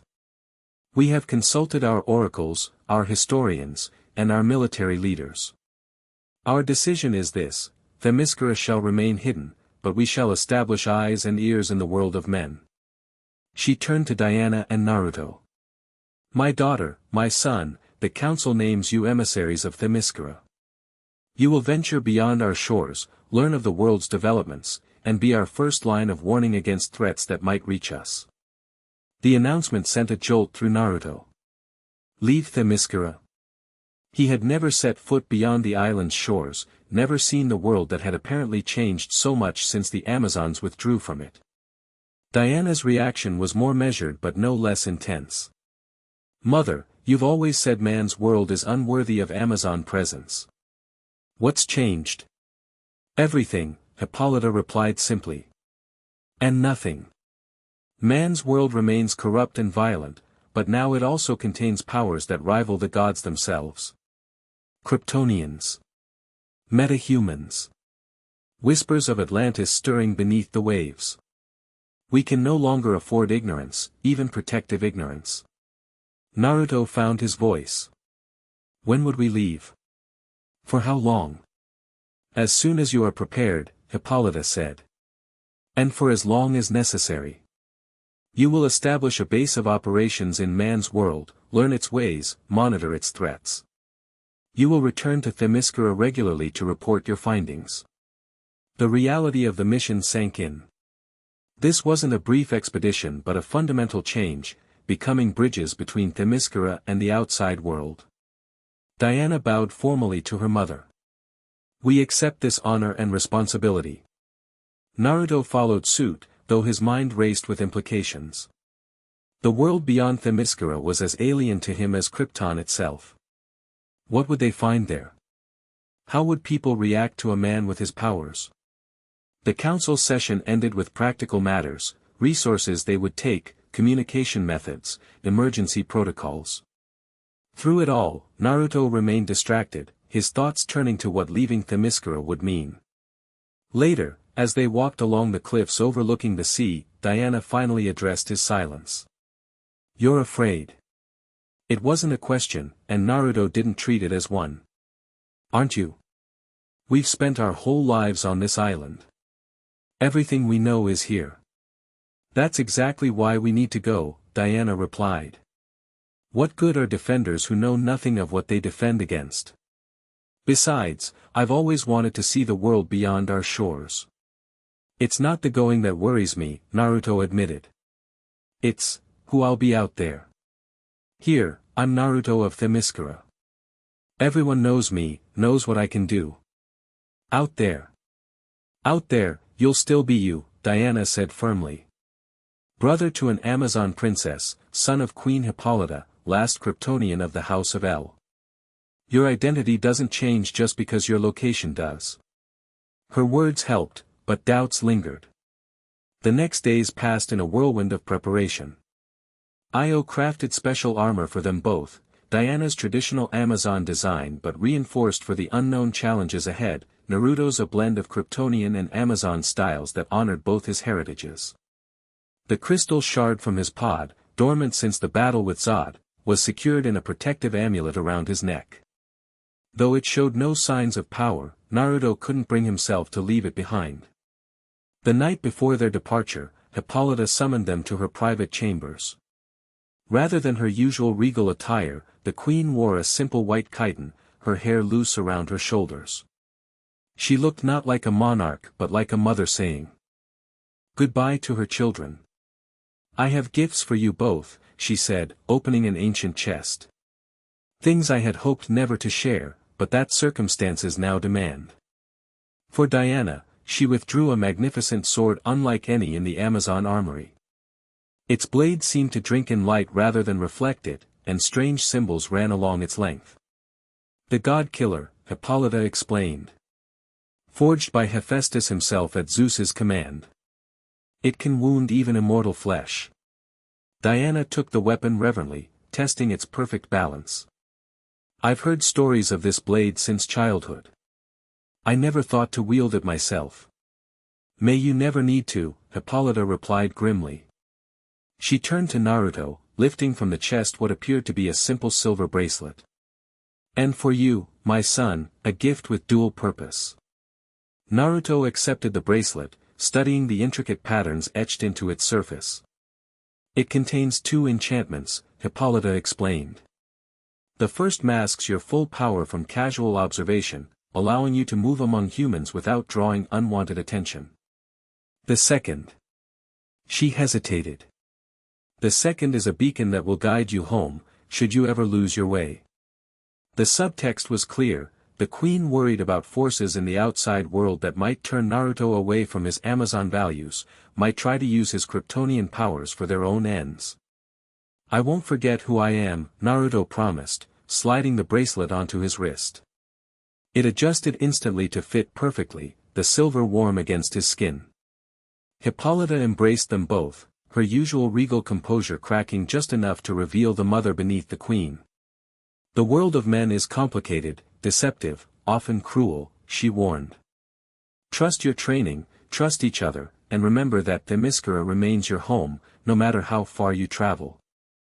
Dawn found them at the harbor, a small but seaworthy vessel prepared for their journey.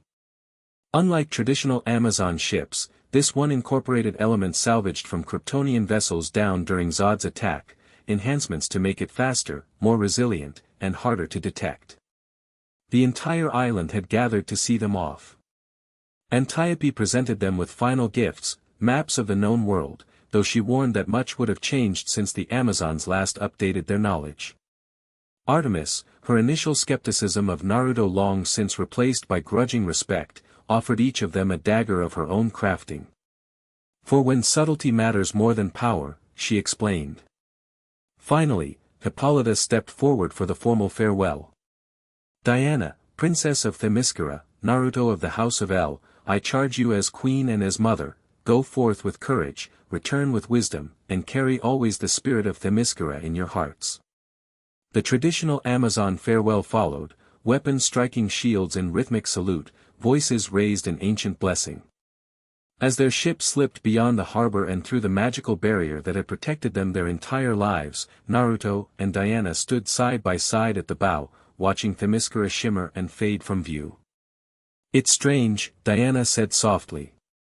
"I've looked at this horizon my entire life, always wondering what lay beyond. Now I'll finally know." Naruto nodded, unable to find words for the mixture of excitement and apprehension churning inside him. The world outside Themyscira was a complete unknown. How would it receive a Kryptonian raised by Amazons? How much had human civilization changed since the Amazons withdrew from it? Their first glimpse of that civilization came 3 days later, as their ship approached the Greek mainland. Fishing vessels dotted the coastline, and in the distance, the sprawl of Athens stretched across hills and valleys. "It's bigger than I expected," Naruto admitted as they observed from a distance. "More chaotic." Diana nodded, her expression a mixture of fascination and concern. "Mother's records describe Athens as a city of philosophy and learning. I see little evidence of either from here." According to Hippolyta's instructions, they would not enter Athens directly.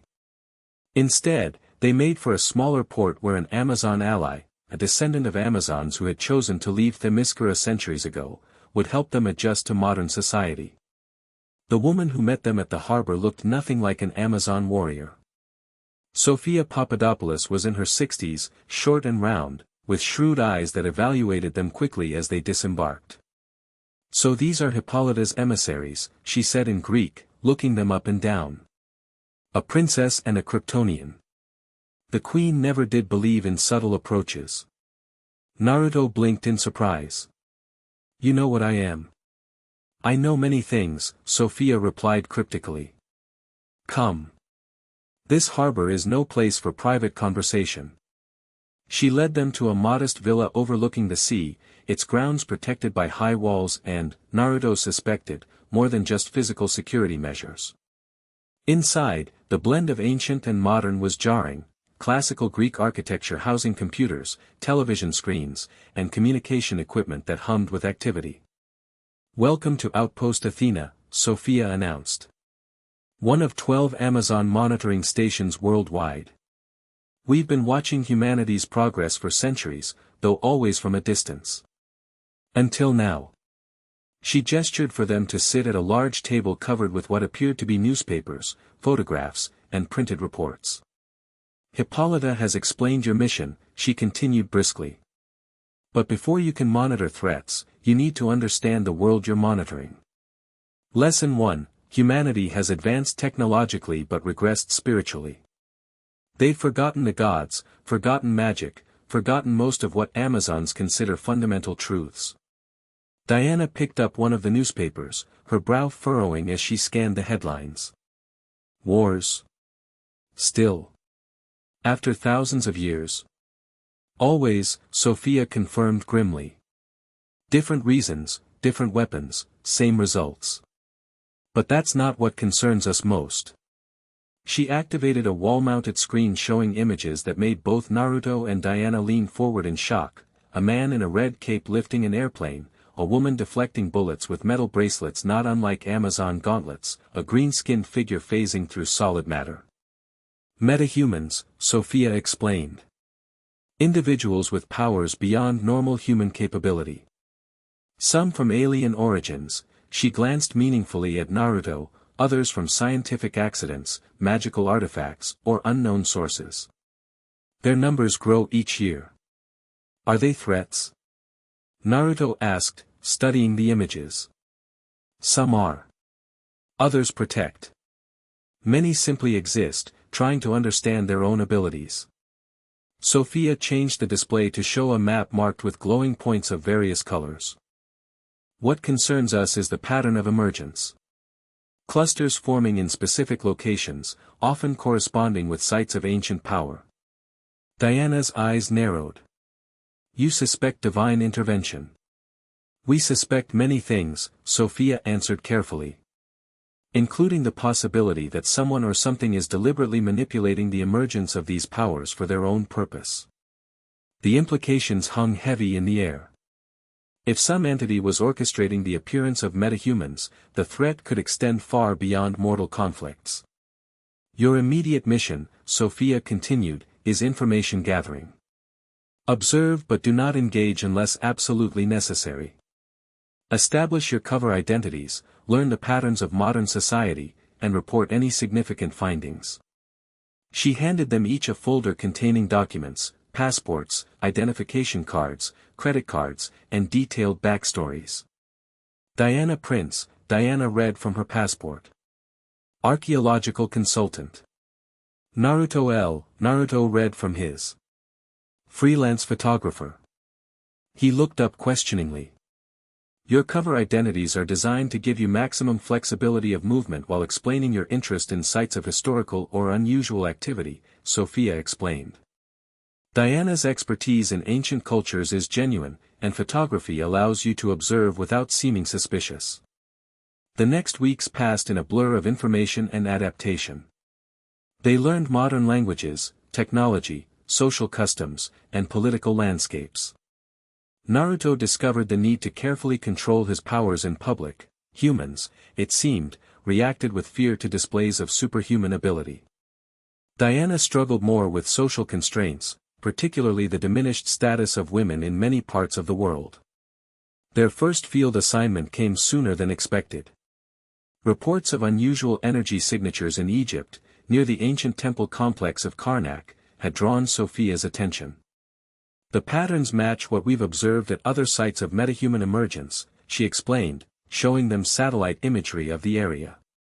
But there's something different here, something older. Diana studied the images. Karnak was a site of significant magical confluence in ancient times. Mother's records speak of a gateway there, though to what realm was never specified. Our agent in Cairo reports unusual archaeological activity as well, Sophia added. A private expedition with military protection, working without Egyptian government approval.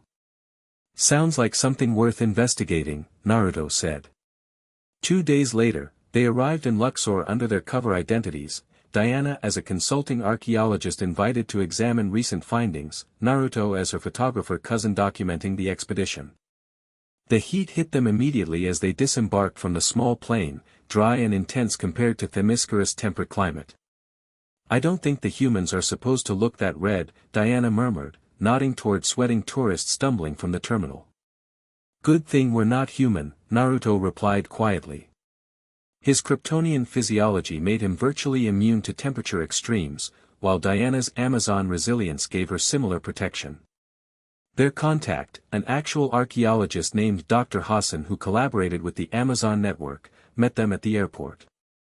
He drove them directly to his modest office near the Luxor temple, closing the blinds before speaking freely. The situation has escalated since your organization contacted me, he said, spreading maps across his desk. The private expedition has cordoned off the entire northern section of Karnak. They claim to be conducting routine preservation work, but my colleagues report heavy equipment being moved in at night. What kind of equipment? Diana asked. Drilling machinery. Ground-penetrating radar. And something else. He hesitated. Something that makes the air feel wrong. Naruto and Diana exchanged glances. Descriptions of how something felt would never appear in scientific reports, but often provided the most valuable information about supernatural activity. We'll need to get closer, Diana decided. Can you get us into Karnak? Dr. Hassan nodded. I've arranged visitor passes for tomorrow morning. Official enough to get you inside the main complex, though the northern section remains restricted. Beyond that. He shrugged apologetically. Beyond that is our problem, Naruto assured him.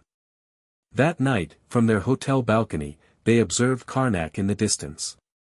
Even to normal sight, the ancient temple complex was impressive, massive stone columns and pylons silhouetted against the desert sky.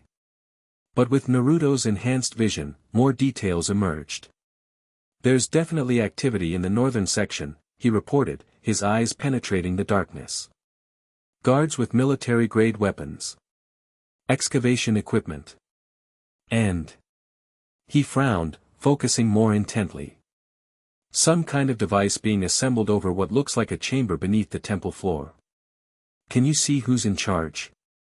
Diana asked. Naruto scanned the area. There's a woman directing the operation. Tall, red hair, wearing what looks like body armor under civilian clothes. The guards defer to her. Any indication of what they're looking for? Nothing obvious. But they're working with urgency, like they're racing against a deadline. The official tour the next morning revealed little they didn't already know. The main sections of Karnak remained open to tourists, though signs apologized for the temporary closure of the northern precinct for conservation work. Armed guards ensured no visitors strayed toward the restricted area. Diana played her role perfectly, asking scholarly questions about recent discoveries while subtly probing for information about the private expedition. Naruto documented everything with his camera, including angles that happened to capture glimpses beyond the barricades. It was as they were leaving, blending with a group of departing tourists, that Naruto noticed they were being watched. A man in nondescript clothing tracked their movements with too much focus to be casual interest. We have company, he murmured to Diana. 3 o'clock, pretending to read a guidebook. Diana didn't turn her head, maintaining their casual pace. Just one. That I can see. Probably more. Let them follow. We need to know who's interested in us. They continued their tourist routine, visiting a nearby market where Diana haggled with remarkable skill for items she had no intention of buying. All the while, their shadow maintained a discreet distance, occasionally speaking into what appeared to be a communications device.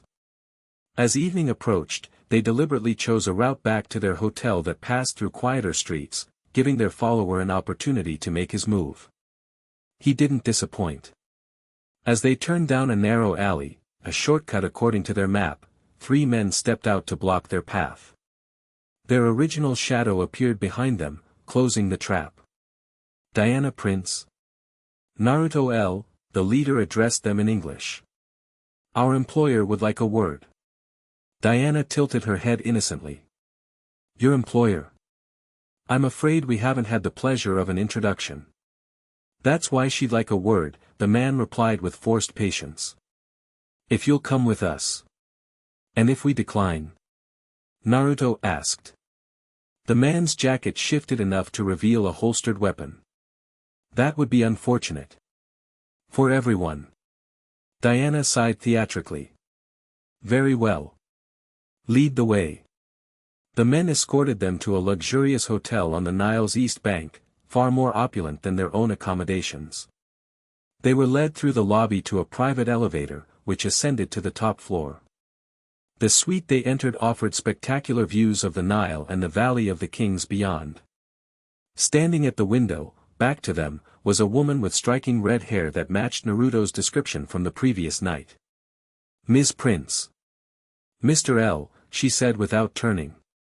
Or should I address you by your real names? She faced them, revealing sharp features and penetrating green eyes that evaluated them with clinical precision. Princess Diana of Themyscira. Naruto of Krypton. Quite the delegation the Amazons have sent into the world. Diana's hand moved imperceptibly closer to where the god-killer was concealed in her luggage. You have us at a disadvantage. Barbara Minerva, the woman replied. Dr. Barbara Minerva. I specialize in acquiring rare artifacts for discerning clients. Tomb Raider, Diana translated flatly. Minerva smiled without warmth. I prefer historical reclamation expert. But labels aside, I'm curious why Amazon royalty and a Kryptonian survivor have taken sudden interest in my excavation. Kryptonian? Naruto feigned confusion. I think you've mistaken me for someone else. Please, Minerva said dismissively. My employer has extensive files on both of you. The magical barrier around Themyscira isn't as impenetrable as Queen Hippolyta believes, especially to those with divine perspective. The implication sent a chill through Naruto. Someone had been watching Themyscira. For how long? Who is your employer? Diana demanded. Someone with an interest in ancient power sources, Minerva replied evasively. Someone who recognizes that beneath Karnak lies something far more valuable than historical trinkets. The gateway, Diana said, understanding dawning. You're trying to open it. Minerva's expression confirmed Diana's guess. Tomorrow night, when astronomical conditions align perfectly, we'll activate the Axis Mundi, a connection point between realms that has been sealed for millennia. To what purpose? Naruto asked. Restoration, came a new voice from the adjoining room.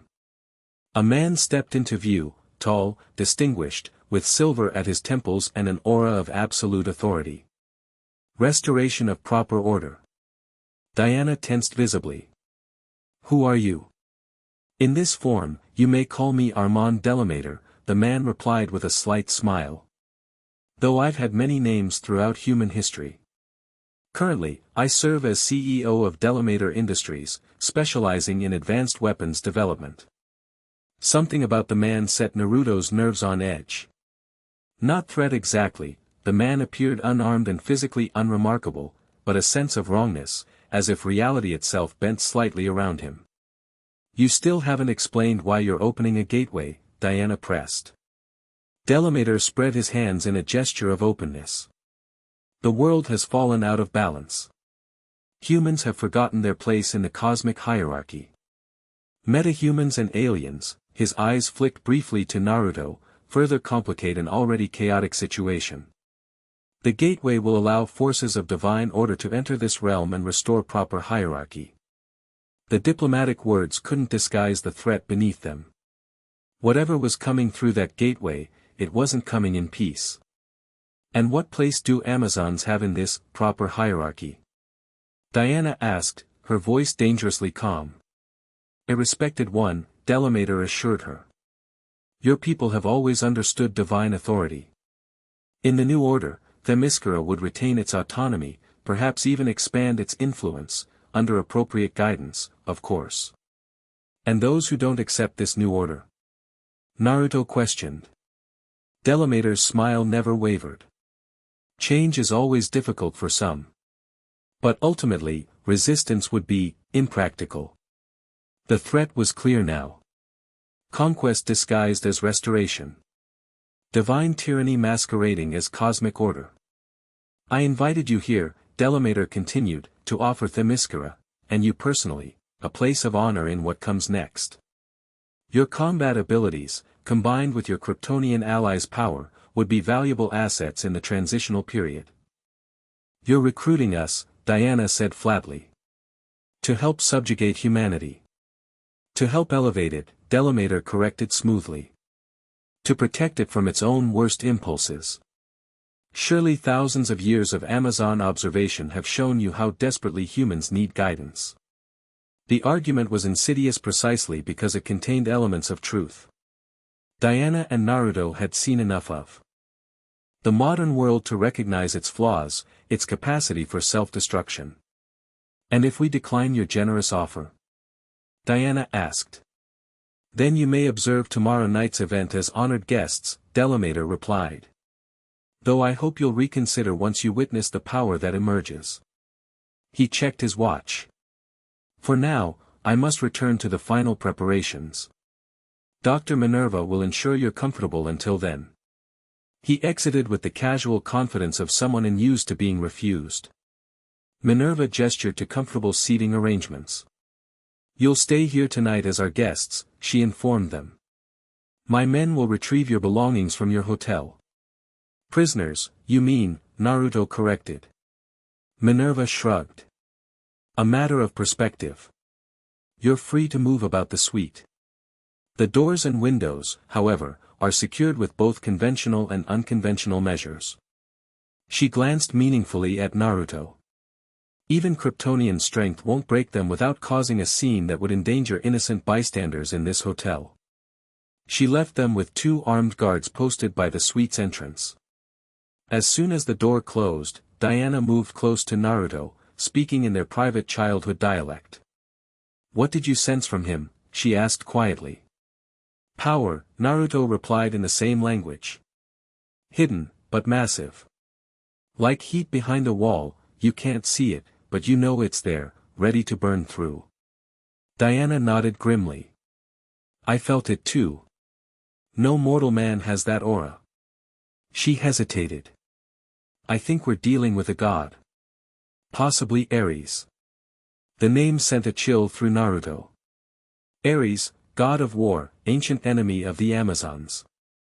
Themyscira's histories described his hatred of Amazon independence, his multiple attempts to subjugate or destroy them. If it is Ares, Naruto said, then whatever's coming through that gateway isn't about cosmic order. It's about conquest. We need to stop the activation, Diana decided. Before the gateway opens. How? Minerva wasn't bluffing about the security. I could probably break us out, but not without risking the hotel guests. Diana moved to the window, studying their surroundings. We don't need to break out. We need to send a message.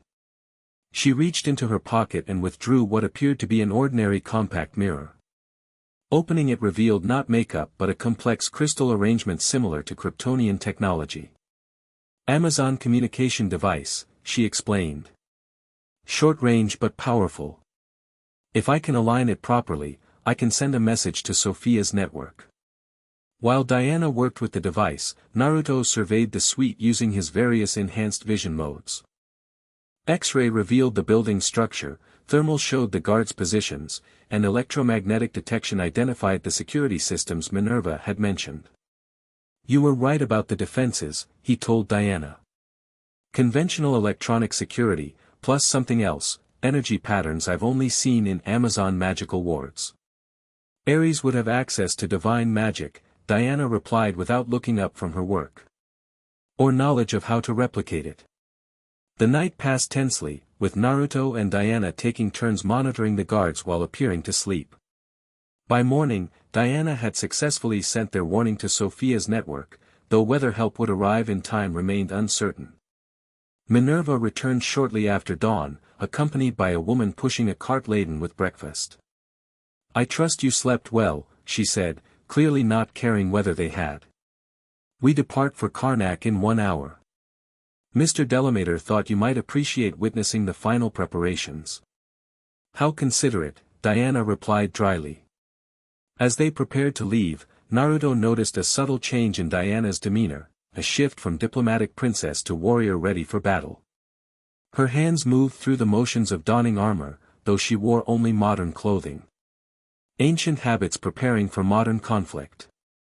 The motorcade that delivered them to Karnak consisted of black SUVs with tinted windows and armed security in each vehicle. They were separated, Naruto riding with Minerva while Diana traveled in the lead vehicle with Delamater. Your arrival on Earth caused quite a stir in certain circles, Minerva commented as they drove through Luxor's morning traffic. A Kryptonian pod crashing on Themyscira, cosmic coincidence or divine intervention? My employer has theories about that. I'm sure he does, Naruto replied noncommittally. The Kryptonian genetic codex you carry, do you understand what it means? Minerva continued, watching his reaction closely. The complete biological blueprint of a civilization thousands of years more advanced than humanity. My employer sees potential there that General Zod, with his military mindset, could never appreciate. The mention of the codex set Naruto on edge. How much did they know about his confrontation with Zod? Potential for what? He asked cautiously. Integration, Minerva said. Selective application of Kryptonian genetic advantages to worthy human subjects. Strength. Longevity. Perhaps even the ability to process solar energy as you do. You're talking about experimenting on humans. I'm talking about elevating them, Minerva corrected. Creating a new class of servant better equipped to fulfill divine purpose. The motorcade arrived at Karnak, entering through a restricted access point far from the public areas. The northern section had been transformed since their brief glimpse the previous day. Heavy equipment had cleared an area around what appeared to be an ancient well or shaft. Above it rose a complex apparatus of metal and crystal, humming with energy that made the air vibrate. Workers made final adjustments to the device while armed guards maintained a perimeter. At the center of the activity stood Delamater, now dressed in formal attire that resembled ancient Roman design more than modern business wear. Impressive, isn't it? Minerva said as they exited the vehicle. The Axis Mundi activation device. A perfect blend of ancient principles and modern technology. Diana rejoined them, her expression tightly controlled as she surveyed the operation. The symbols around the shaft opening, she said quietly to Naruto. They're warnings, not invitations. This place was sealed deliberately. Delamater approached, satisfaction evident in his bearing. Princess. Mr. L. Welcome to a historic moment. In approximately 10 hours, when the sun sets and celestial alignment is perfect, we will open a doorway that has been sealed since before the birth of Christ. To unleash what, exactly? Diana challenged. The future, Delamater replied simply. Come, let me show you the mechanism. He led them closer to the device, explaining its function with the pride of a creator. The technical details were complex, but the essence was clear. the machine would amplify cosmic energy focused by the celestial alignment, directing it into the ancient shaft to dissolve magical wards placed there millennia ago. The ancients built Karnak precisely to harness this alignment, Delamater explained. But they feared the power it channeled, eventually sealing it away. Such waste of potential. As he spoke, Naruto used his enhanced senses to study the device more closely. Its power source seemed to be a crystal similar to Kryptonian technology but with different energy signatures. The design incorporated elements from multiple ancient cultures, Egyptian, Greek, Babylonian, suggesting knowledge spanning thousands of years of human history. What happens after the gateway opens? Naruto asked. A vanguard will enter this realm, Delamater said. Heralds of the New Order. They will establish beachheads at other power nexuses worldwide, preparing the way for the full restoration. An invasion force, Diana translated. A peacekeeping force, Delamater countered smoothly. Humanity has proven itself incapable of self-governance. The old hierarchies must be restored. Throughout the day, they watched the final preparations under close guard. Workers calibrated instruments, adjusted the alignment of crystal arrays, and monitored energy readings that steadily increased as the celestial alignment approached. Naruto and Diana maintained their covers as interested observers, looking for weaknesses in the operation while appearing to consider Delamater's offer of alliance. In quiet moments, they communicated in their childhood dialect, planning potential countermeasures. The device is the key, Naruto murmured as they stood near the edge of the excavation. Destroy it, and the gateway remains sealed. Agreed, Diana replied. But timing is critical. Too soon, and they'll have time to repair it. Too late. And whatever's waiting on the other side comes through, Naruto finished grimly. As sunset approached, activity intensified. Minerva directed workers to final positions while Delamater changed into ceremonial robes that removed any doubt about his true nature. No modern businessman would dress in ancient armor adorned with symbols of war. It's definitely Ares, Diana whispered as they observed the transformation. The god of war, playing CEO while preparing for conquest. Guards ushered them to a viewing platform overlooking the activation site. The sun touched the horizon, casting long shadows across the ancient stones of Karnak. The device hummed with increasing power, crystals glowing with inner light that pulsed in rhythm with energies only Naruto could see. The alignment begins, Delamater, Ares, announced, his voice carrying unnatural authority. Activate the primary sequence. Minerva pressed a sequence of controls, and the devices hummed deep into a physical vibration that shook the ground beneath their feet. The shaft at the center of the apparatus began to glow with sickly green light that spiraled upward. Now, Diana whispered, reaching beneath her jacket.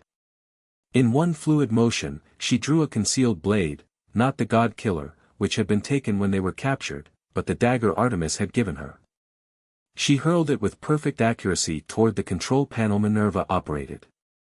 Simultaneously, Naruto unleashed his heat vision, not at the device itself but at the support structures anchoring it to the ground.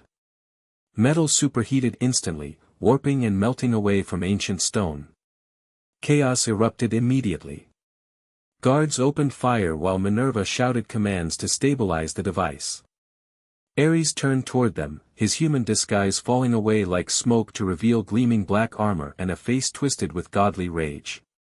Fools, he roared, his voice no longer human.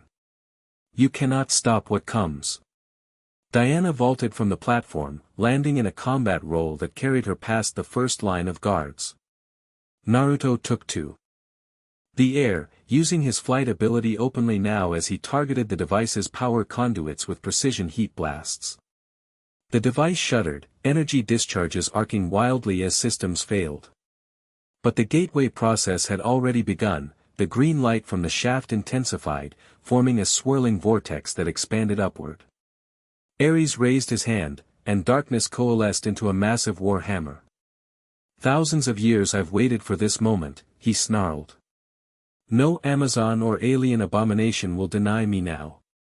He swung the hammer toward Naruto, releasing a shock wave of pure force that struck with divine power. Even with Kryptonian resilience, the impact sent Naruto crashing to the ground, momentarily stunned. Diana engaged the guards, her Amazon training making short work of mere humans despite their weapons. She fought her way toward a familiar object displayed on Minerva's command table, the God-Killer sword, taken from their luggage and apparently recognized for what it was. "The sword," she shouted to Naruto as he recovered. "Get the sword." Naruto launched himself toward it, only to be intercepted by Ares. The god moved with impossible speed, materializing in his path with hammer raised. "Your Kryptonian strength is impressive," Ares acknowledged, "but you face a god, boy. Power born of mere sunlight cannot match divine might." The hammer swung again, but this time Naruto was prepared. He caught the weapon with both hands, the impact driving him backward but not overwhelming him. For a moment, they strained against each other, Kryptonian might against divine power. "Impossible," Ares growled. "No," Naruto countered, feeling strength flow through him as he embraced both sides of his heritage, Kryptonian power and Amazon warrior spirit. "Just unexpected." With a surge of effort, he pushed the hammer aside and delivered a punch that actually staggered the war god. The momentary advantage was enough for him to grab the God-Killer sword and toss it to Diana, who caught it mid-leap. The sacred blade hummed with power in her hands, recognizing its rightful wielder. Diana landed directly before Minerva, who scrambled backward in sudden fear.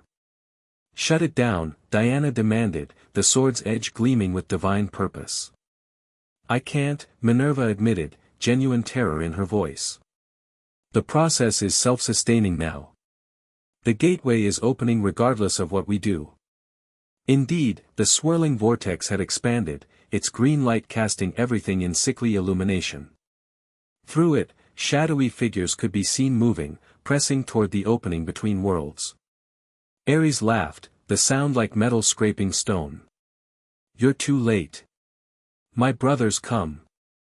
The age of gods returns to Earth." Naruto assessed the situation with tactical clarity Antiope had drilled into him since childhood. The device couldn't be shut down conventionally, but perhaps it could be overloaded. He scanned the apparatus with his various vision abilities, identifying key junctions where energy flowed most intensely. "Diana," he called. "The sword. Use it on the main conduit." Diana understood immediately. Fighting her way through remaining guards, she reached the base of the device where a massive crystal pulsed with power. With a warrior's cry that would have made Antiope proud, she plunged the God-Killer into the heart of the crystal. Divine metal met mystical crystal with catastrophic results. Energy erupted outward in a blinding flash, throwing everyone nearby to the ground. The crystal shattered, its fragments dissolving into pure energy that arced toward the vortex. But instead of closing the gateway, the energy seemed to feed it.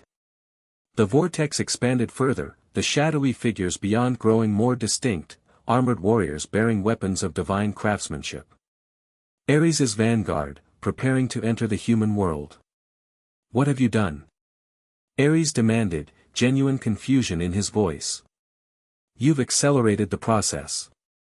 Naruto realized their mistake too late.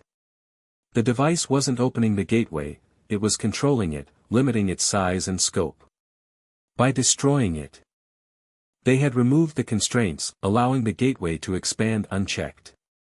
"We need to seal it," he shouted to Diana over the howling energies.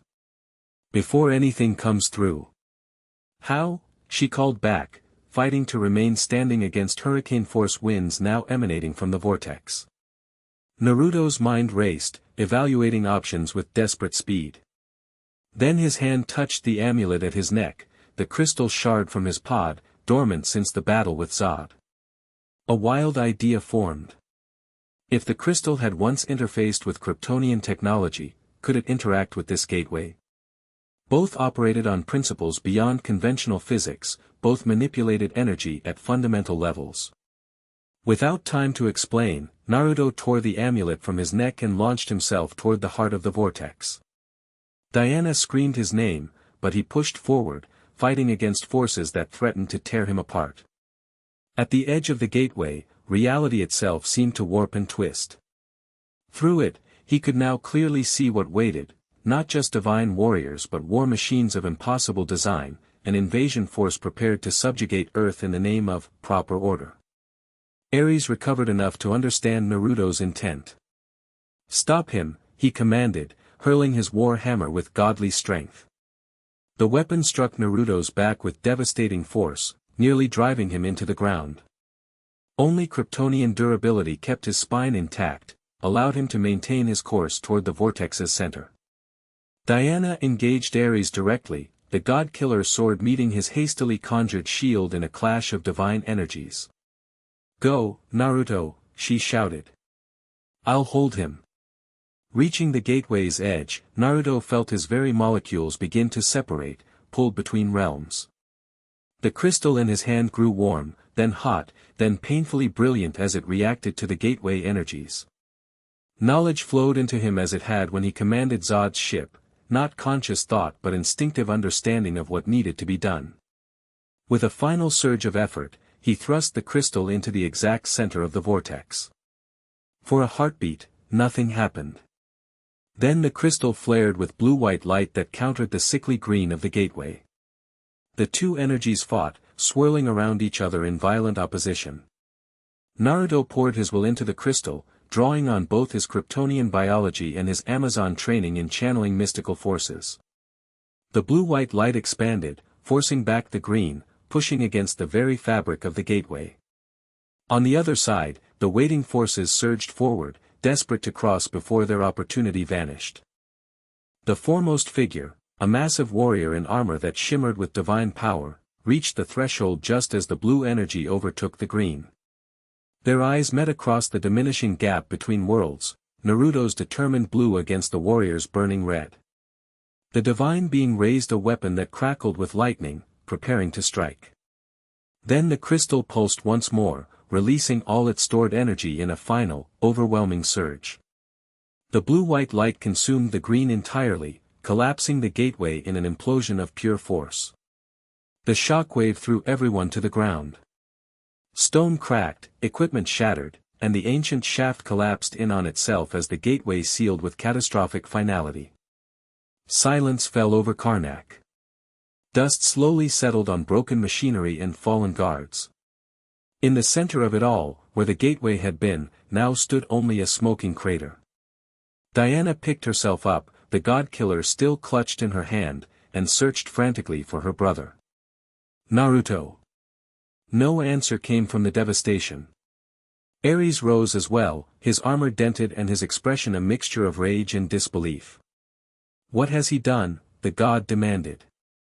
"The alignment won't recur for another 1,000 years. Diana ignored him, making her way toward the crater. "Naruto," she called again, fear edging her voice. A pile of debris shifted at the crater's edge. A hand emerged, then an arm clad in torn blue fabric. With agonizing slowness, Naruto pulled himself from the rubble, his Kryptonian suit shredded and his body covered in wounds that would have killed any normal being. "Did it work?" he gasped as Diana reached him. "It worked," she confirmed, helping him stand. The gateways closed. Nothing came through. Ares approached them, his divine aura flaring with barely contained fury. "You've ruined thousands of years of planning," he snarled. "The cosmos remains out of balance, humanity remains ungoverned, and my brethren remain trapped in exile." "Good," Diana replied, raising the god-killer. "That's exactly what we intended." The god's laugh held no humor. "You think this is victory? This was one gateway of many. One plan of countless. The restoration comes with or without Karnak's portal. Then we'll stop those too," Naruto said, straightening despite his injuries.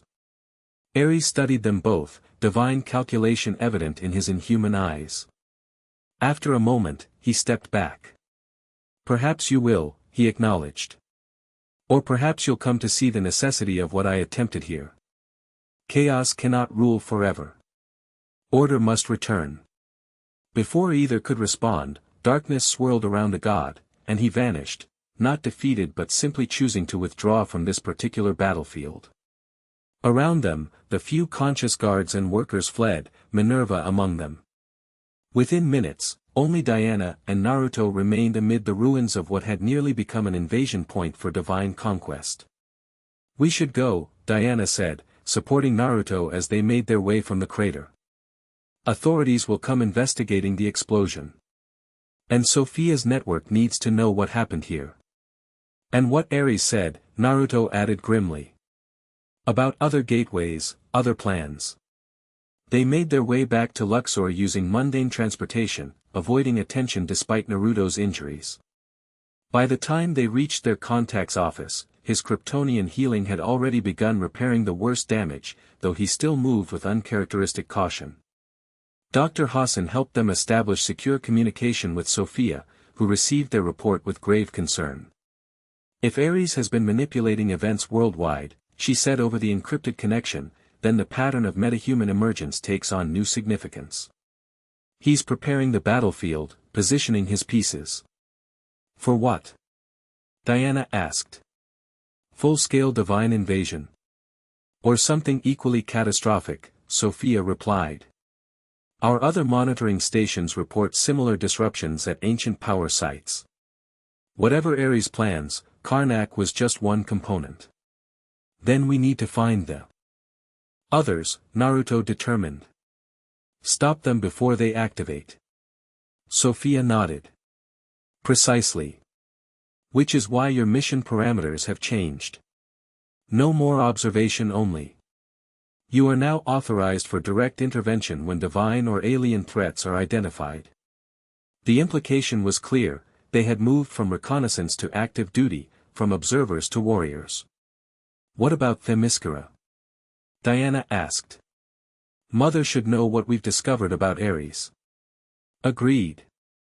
Once you've recovered, return to the island for direct consultation with the Queen. But be prepared to depart immediately afterward. We've identified unusual activity in the United States that matches Karnak's energy signature." 2 days later, sufficiently recovered for travel, they sailed a small craft through the restored barrier around Themyscira. The island appeared unchanged, eternal in its beauty and tranquility.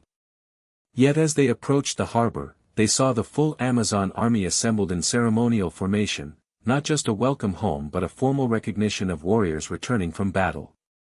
Hippolyta waited at the dock, resplendent in royal armor rarely worn outside the most sacred occasions. As Diana and Naruto disembarked, she embraced them both, maternal affection briefly overriding queenly protocol. "My children," she said, stepping back to examine them with a warrior's eye.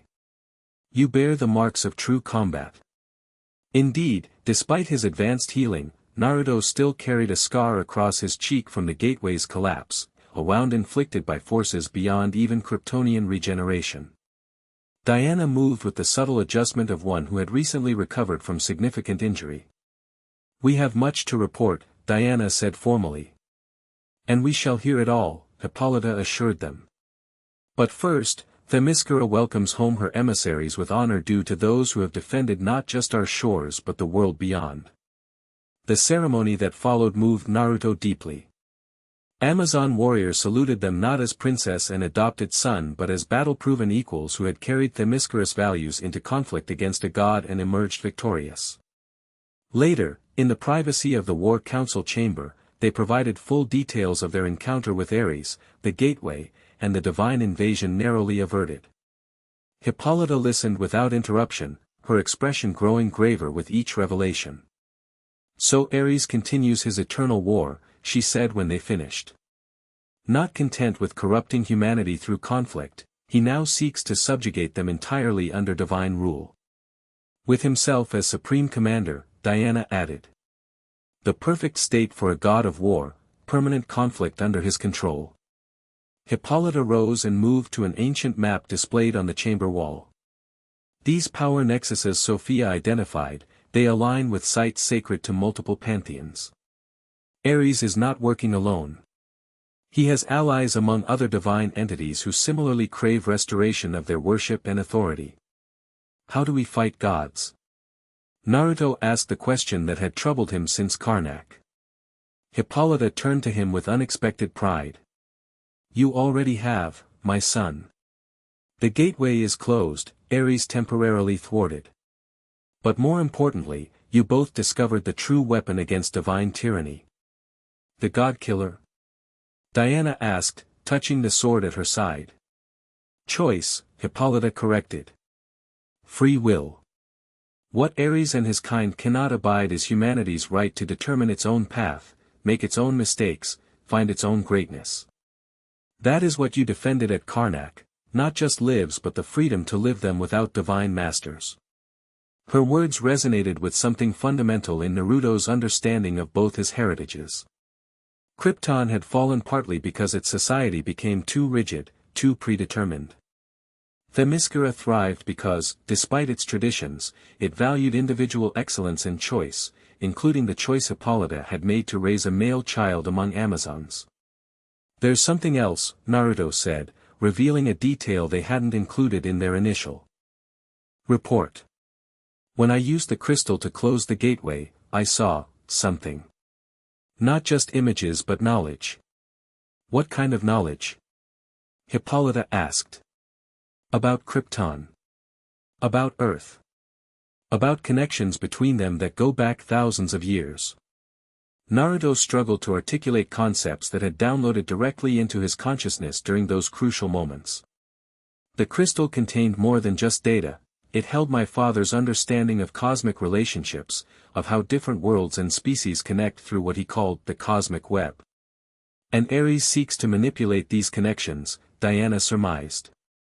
To reposition Earth within this cosmic hierarchy. Yes, but not just Ares. Naruto's expression grew troubled. There are other forces involved, some alien, some divine, some I couldn't even categorize. Earth stands at a crossroads where multiple cosmic interests converge. Hippolyta considered this information carefully. Then your mission beyond Themyscira takes on even greater importance. You must continue to identify and counter these convergence points, preventing any single force from dominating Earth's destiny. We will, Diana promised. But we'll need resources, information, perhaps eventually allies among the humans and metahumans who share our concerns. Themyscira will provide what support we can offer, Hippolyta assured them. Including, perhaps, limited diplomatic contact with select human authorities when circumstances warrant. The implications of this shift in Amazon policy weren't lost on either of them. After millennia of isolation, Themyscira was prepared to cautiously engage with the outside world, not in full revelation but through its emissaries. They remained on the island for 3 days, recovering their strength and preparing for the expanded mission ahead. Master Io upgraded their equipment, incorporating lessons learned at Karnak. The Amazon archives provided information about other potential power nexuses worldwide, complementing Sophia's modern intelligence. On their final night before departure, Naruto stood on the cliffs overlooking the sea, watching stars emerge in the darkening sky. The crystal shard, depleted at Karnak, had begun to regenerate, glowing faintly against his palm when he held it. Diana joined him, her own preparations complete. Ready for tomorrow? As ready as I can be, he replied. Everything's changing so fast. 3 months ago, I'd never left Themyscira. Now we're preparing to battle gods and prevent cosmic realignment. With style and Amazon flair, Diana added with a smile. Don't forget those crucial elements. Naruto chuckled. Of course. What's saving the world without proper technique? They watched the stars in companionable silence. Eventually, Diana spoke again, her tone more serious. I've been thinking about what you said, about Earth standing at a cosmic crossroads. Maybe that's why you were sent here specifically. Not random chance but cosmic purpose. You think Krypton's destruction and my arrival were part of some greater design? I think your father was wise enough to send you not just anywhere, but to a world where you could make a difference. And fate was wise enough to deliver you to Themyscira's shores, where you would learn to use your powers with wisdom. The idea was both comforting and unsettling, that his life had been shaped by forces beyond his control, yet toward a purpose that aligned with his deepest values. If that's true, Naruto said slowly, then maybe what we're doing now is exactly what I was meant for. Not just preserving Kryptonian legacy or representing Amazon values, but bridging worlds in a way only someone with both perspectives could. Diana nodded. God killer, world builder, she mused. Destroyer of what harms, creator of what heals. It's a worthy purpose for both of us. The next morning, they departed not by sea but by air, Naruto carrying Diana as he flew, his power of flight now fully developed and controlled. From above, Themyscira appeared even more beautiful, its white buildings gleaming. In morning sunlight, its forests and fields a tapestry of green and gold. Hippolyta watched them from the palace balcony until they disappeared beyond the barrier, mother and queen sending her children into a world both dangerous and full of possibility. Their first destination was America, specifically Metropolis, where unusual energy reading suggested another convergence point forming. According to Sophia's intelligence, a corporation called LexCorp had begun experiments with technology salvaged from Zod's crashed ship, potentially opening doors better left closed. As they flew westward across the Atlantic, Diana secure in his arms, Naruto felt a strange sense of rightness despite the uncertainties ahead. He was Naruto of Themyscira and Kal-El of Krypton, last son of a dead world and first son of an immortal island. His dual heritage, once a source of confusion, now seemed precisely what Earth needed in its time of cosmic vulnerability. Below them, the ocean stretched endless and blue, separating the world they knew from the one they were entering. Ahead lay Metropolis with its gleaming towers, Gotham with its shadows, Central City with its scientific wonders, a world of humans and metahumans navigating their own evolutionary crossroads. "What are you thinking?" Diana asked, noting his contemplative expression. Naruto smiled, the wind of their passage whipping his blonde hair. "That we're going to need better outfits if we're going to do this regularly. Something with Amazon flair." Diana laughed, the sound bright against the rushing air. "I'm sure we can manage that. Perhaps a tiara for me? And definitely a proper cape for you, you can't be a proper flying hero without one." "Deal," Naruto agreed. "But I'm keeping the House of L symbol. Hope seems like something the world could use right now." As they approached American airspace, the rising sun at their backs, brother and sister, Amazon and Kryptonian, emissaries and protectors, carried with them the legacy of two worlds and the determination to ensure Earth remained free to choose its own destiny among the stars. Behind them, Themyscira stood eternal, before them a world of infinite possibilities, and between them the unbreakable bond of family forged not in blood but in choice, the most powerful force in any cosmos. The end. Thank you for watching this video. Please be sure to subscribe to our channel and like this video.